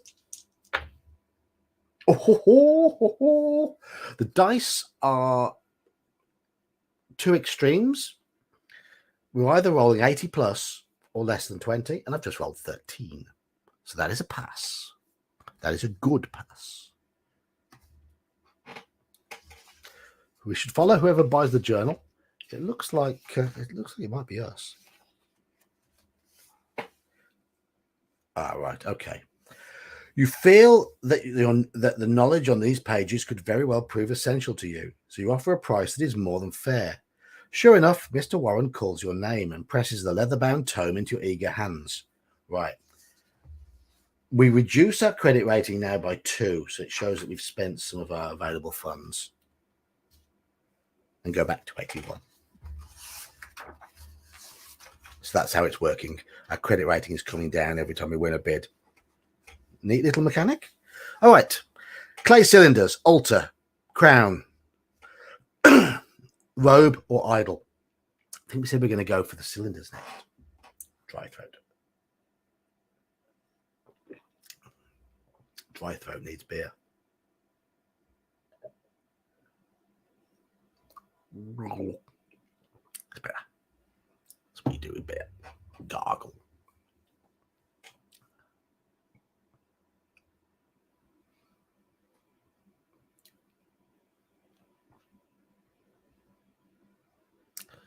Three votes for cylinders, 1 vote for crown, 1 vote for idol.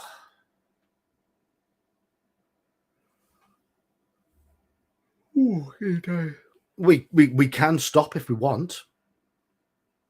Does it make sense to stop?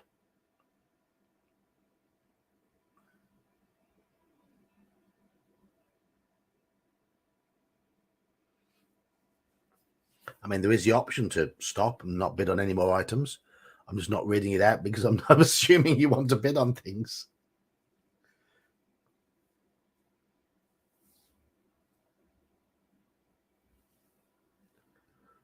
So on 4 cylinders, 1 crown, 1 idol. Lots more people in chat have not yet voted. There's potentially 10 more voters. So I'm going to give you another half a minute or so. I think my bladder will just about hold out until midnight. Are you changing your vote to stop here, Nut?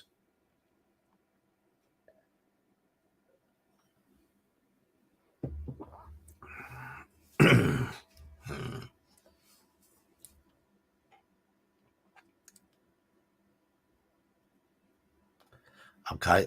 Well, you've just taken one off Idle, so Idle only had one vote anyway, but still, Cylinders are still leading. Roland's going for Stop as well. Okay, so we're on 2 votes for Stop, 4 for Idle, 1 for Crown. Anybody else want to vote?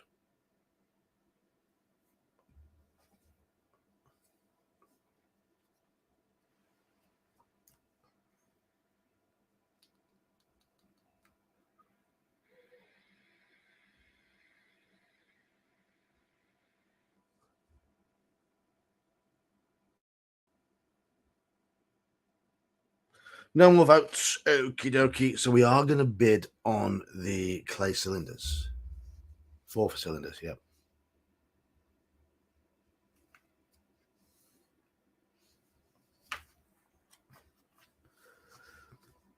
You write a reasonable bid for the pair of clay cylinders and place it in the box.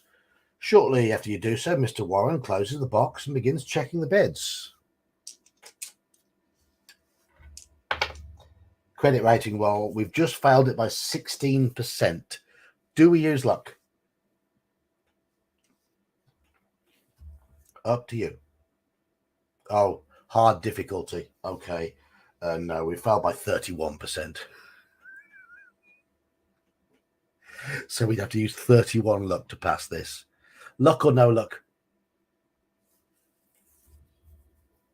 Just say there. Yeah, make an appraise, which is rubbish, or hard, or credit rating. Roll both at hard difficulty. So Keith wants to spend luck. Everybody else is saying no. No.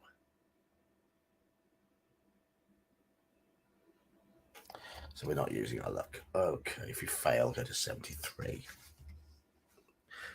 Though you wish to buy the curious clay cylinders, someone else placed a higher bid. You hear Mr. Warren announce the name Arthur Duncan and see one of the dark-suited pair approach to take the item from him. The dark-suited men wanted the clay cylinders. Okay, options again. Altar, crown, robe, idle, or stop.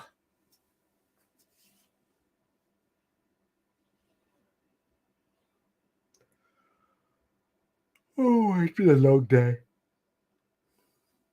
27 minutes to midnight, yeah. I'm ready for my Betty buys, but I'm gonna keep going till about 10 to midnight.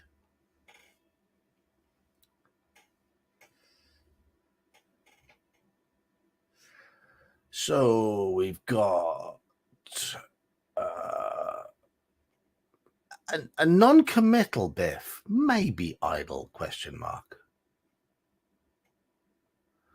3 definites for stop. 1, 2, 3 definites for idle. Biff's not sure.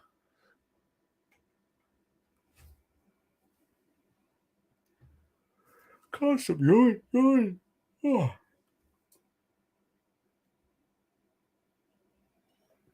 Right, 1, 4 idle, 3 stop. Anybody else?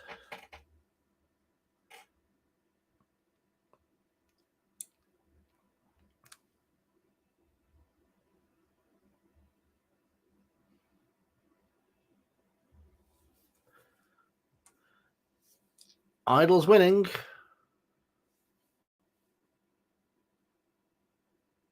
Don't think the man in orange might want the idle.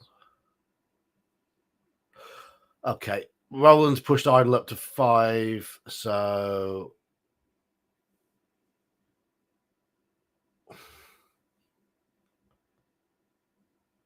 yeah, no, we might watch who gets killed and then read why.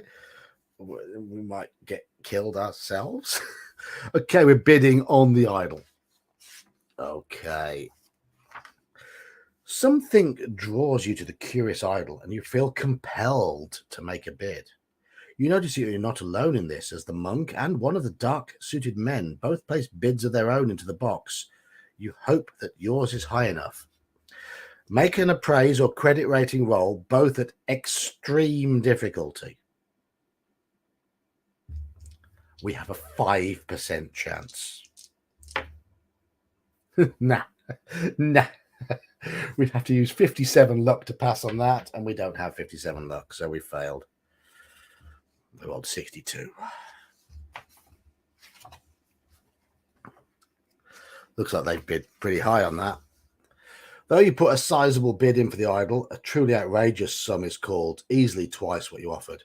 Mr. Warren squints hard at the paper before calling out the staggering price in an unfamiliar sounding name, Banyu. Doesn't mean ban you. It's a name, Banyu. Confused whispers break out as the orange-robed monk collects the statue with a look of excitement on his face. Can't use luck roll, and we didn't have enough luck points. We've got 55 luck, and we needed 57 to pass that. Yeah, the roll was that bad. Okay, I think this is pretty much last crack at this. Altar, crown, robe, or stop. Altar, crown, robe, or stop.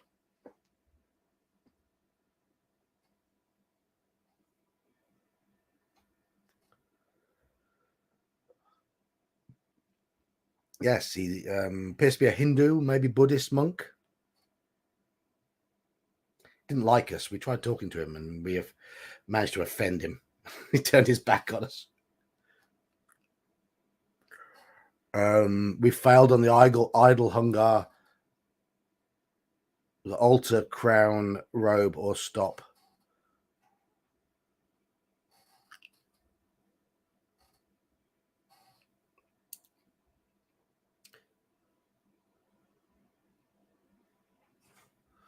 One, two, three, four, 5 stops.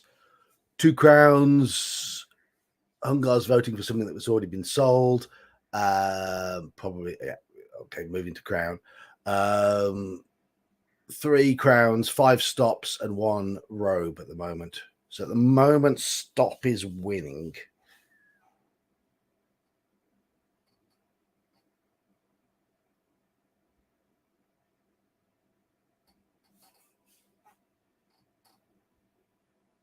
No more votes?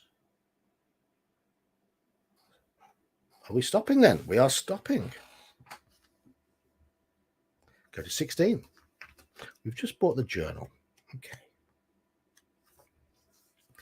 Your business here is completed. You see the crowd staring covetously at the newly acquired items, and you spot Amelia looking smug and satisfied with a leather bag full of cash. Mr. Warren begins to clear away the tables while Officer Powell stands by the door and directs people out of the building and into the ever-thickening fog. Though some seem content to stay and socialize, you feel that it would be best to go to bed down for the night.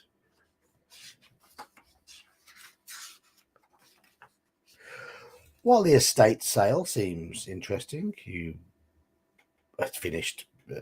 It's a little bit of a continuity error in the writing there.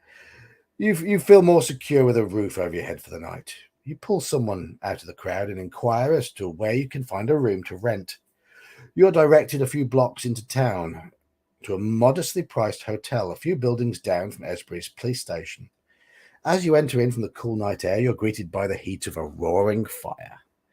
The small front room feels stuffy and cramped. The bulk of the space is dominated by the large service counter, behind which sits a wiry-looking wisp of a woman. She turns her wide eyes to you and asks your name, then quotes you a price that's more than fair. With the transaction complete, you haul your thin briefcase up the stairs, unpack it, and settle into your room for the night. Just bid on things in the House of Hell. We need to finish that at some point. Played it 5 times now and lost. I'm sure we know the way through, but we'll restart it again soon. You wake in the morning, grateful for the rest. You rise from your bed and take in the modest surroundings that make up your room. The furnishings are sparse, a small, poor-quality dresser and a cramped and dusty writing desk tucked in the corner. Sitting atop the desk is a plate of eggs and toast, apparently set out for you by the hotel's owner. The walls are plain and unadorned, save for a single window that faces towards the lake. However, this view is currently blocked by the incredibly thick fog, which has taken on a pale green hue. Your vision is obscured entirely, and thus you cannot see into the depths of the outlandish green mist. You also notice your personal belongings placed around the room, exactly as you left them the night before.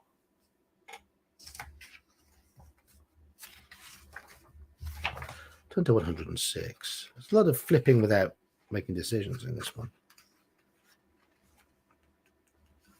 Right, a decision on this one. After getting dressed and eating the modest breakfast set out for you, you're ready to begin your day. You take a moment to consider what that means for you. Your mind turns to Professor Harris. If you're so inclined, you might be able to investigate the circumstances of his death further. Considering that you don't have his widow, Amelia's address, you would have to start your search with the official report filed with Officer Powell at the police station. Alternatively, you could take this free time to look through your belongings and examine any items you might have.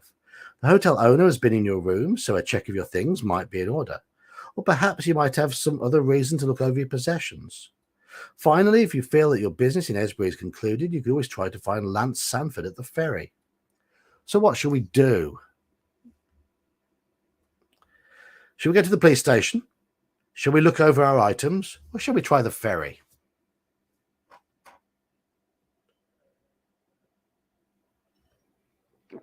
Police station, items, ferry. Breakfast doesn't appear to have been poisoned, no.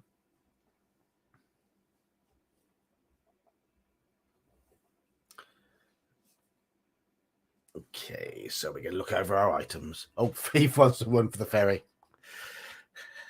I can't see that ending particularly well. It's a bit soon.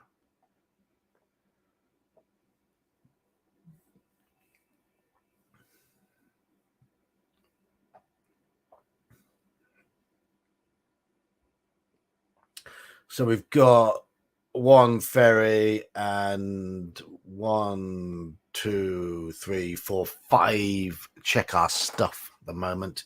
6 check our stuff. Check our stuff's obviously going to win this one. So 32. A cursory inspection of your personal belongings reveals that nothing is amiss. All of your possessions are just as you left them. While you are here looking things over, you can take this opportunity to more closely scrutinize the items you bought at the estate sale. Okay, we have the options.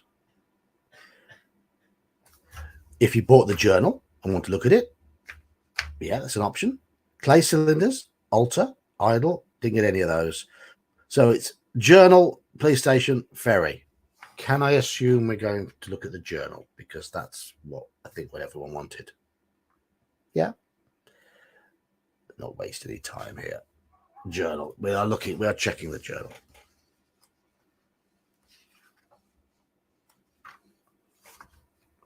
Oh, this is quite a long thing to read.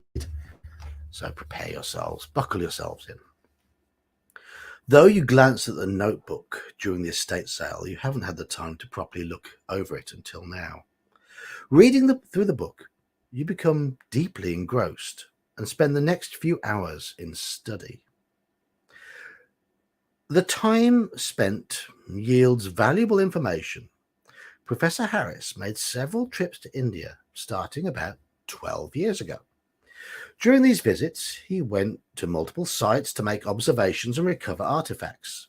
His longest and most profitable trip appears to have been 10 years ago during an excursion to Sarnath in India, where he writes about recovering several items from an active Buddhist shrine.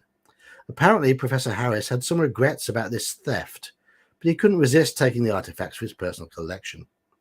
The descriptions of the items he came across in Sarnath match some of the items at the estate sale last night. The clay cylinders, the gemstone encrusted altar, and the lizard-like idol are all described in detail in the entries related to his trip to Sarnath. These same items then appear throughout the rest of his journal. He'd clearly been studying them over the past decade and developed something of a fixation with them. It was the idol that initially caught Harris's eye, and according to him, the depiction of the great and grotesque water lizard matched no description of any known Hindu deity. Hoping to find clues to the idol's identity, Harris set about trying to translate the mysterious script on the cylinders and the altar. In doing so, he met with significant difficulty, as the text was only barely recognizable as an archaic dialect of a pre-Sanskrit language. The process was slow and painstaking until about a year ago. So if we die, we do know next character needs to understand Sanskrit, be good at appraise, and perhaps charm. So those are the skills this characters need in this adventure. At the time, Professor Harris writes of having a strange and enlightening dream. He reports walking in the ancient world from whence these items originated, a grand city of marble walls and onyx streets of bronze gates and marvelous palaces and gardens. He writes of visiting the 17 tower temples of this ancient city and meeting the bearded gods who dwelled there, sat upon their ivory thrones. Harris calls this strange place Sarnath, despite the sheer impossibility of this. He claims that among the temples he learned the secrets of the ancient writing. His next entry goes on to describe the odd clay cylinders as the brick cylinders of Kadatheron, though he hadn't yet identified the other objects. The next few pages have been torn from the journal. The entries resume with more mundane matters, though these are still references to the artifacts from time to time. The most recent entries in the journal speak of Harris's daily studies and living with Amelia. It's clear that he cared about her deeply from the way he writes about her, but he laments that his studies keep him from spending the time with her that he would like. Instead, he lavished her with gifts and money, which she was all too happy to accept. He notes that Amelia had never been happier despite the distance between them. I wonder what she was up to. The last entry to catch your eye is dated a little over a week ago. Apparently, the pages torn from his journal went missing, and only recently Professor Harris expresses deep concern at this, as there were no signs of forced entry to his study. Only he and Amelia had access to it, though he wasn't sure he had removed them from the journal himself. You finish your reading by glossing over the last week of the professor's life, which is rather uneventful and peaceful beyond his continued obsession with the artifact and his occasional worries about Amelia. And breathe. Long passage, that one.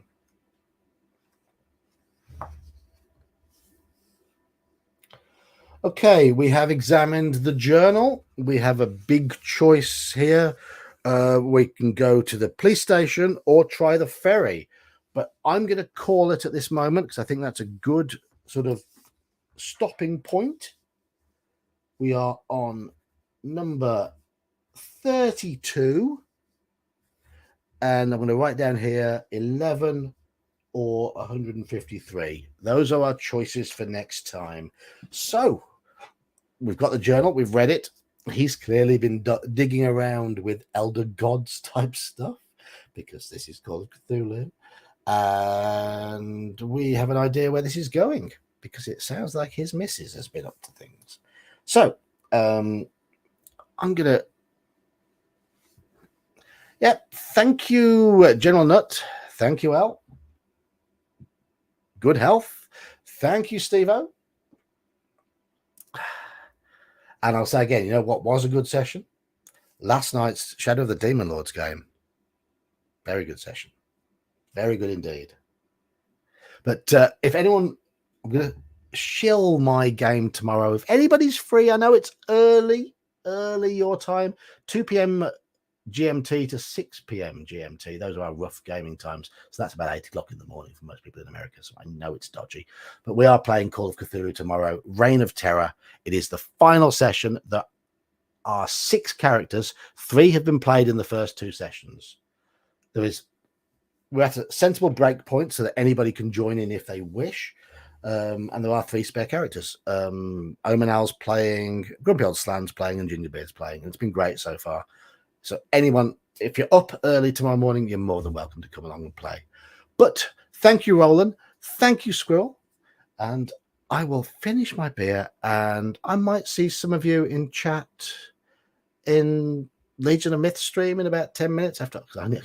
Look, I'm finishing it now because my bladder's full. I'm an old man. I've had a couple of beers. My bladder's full, and I need to go for a wee.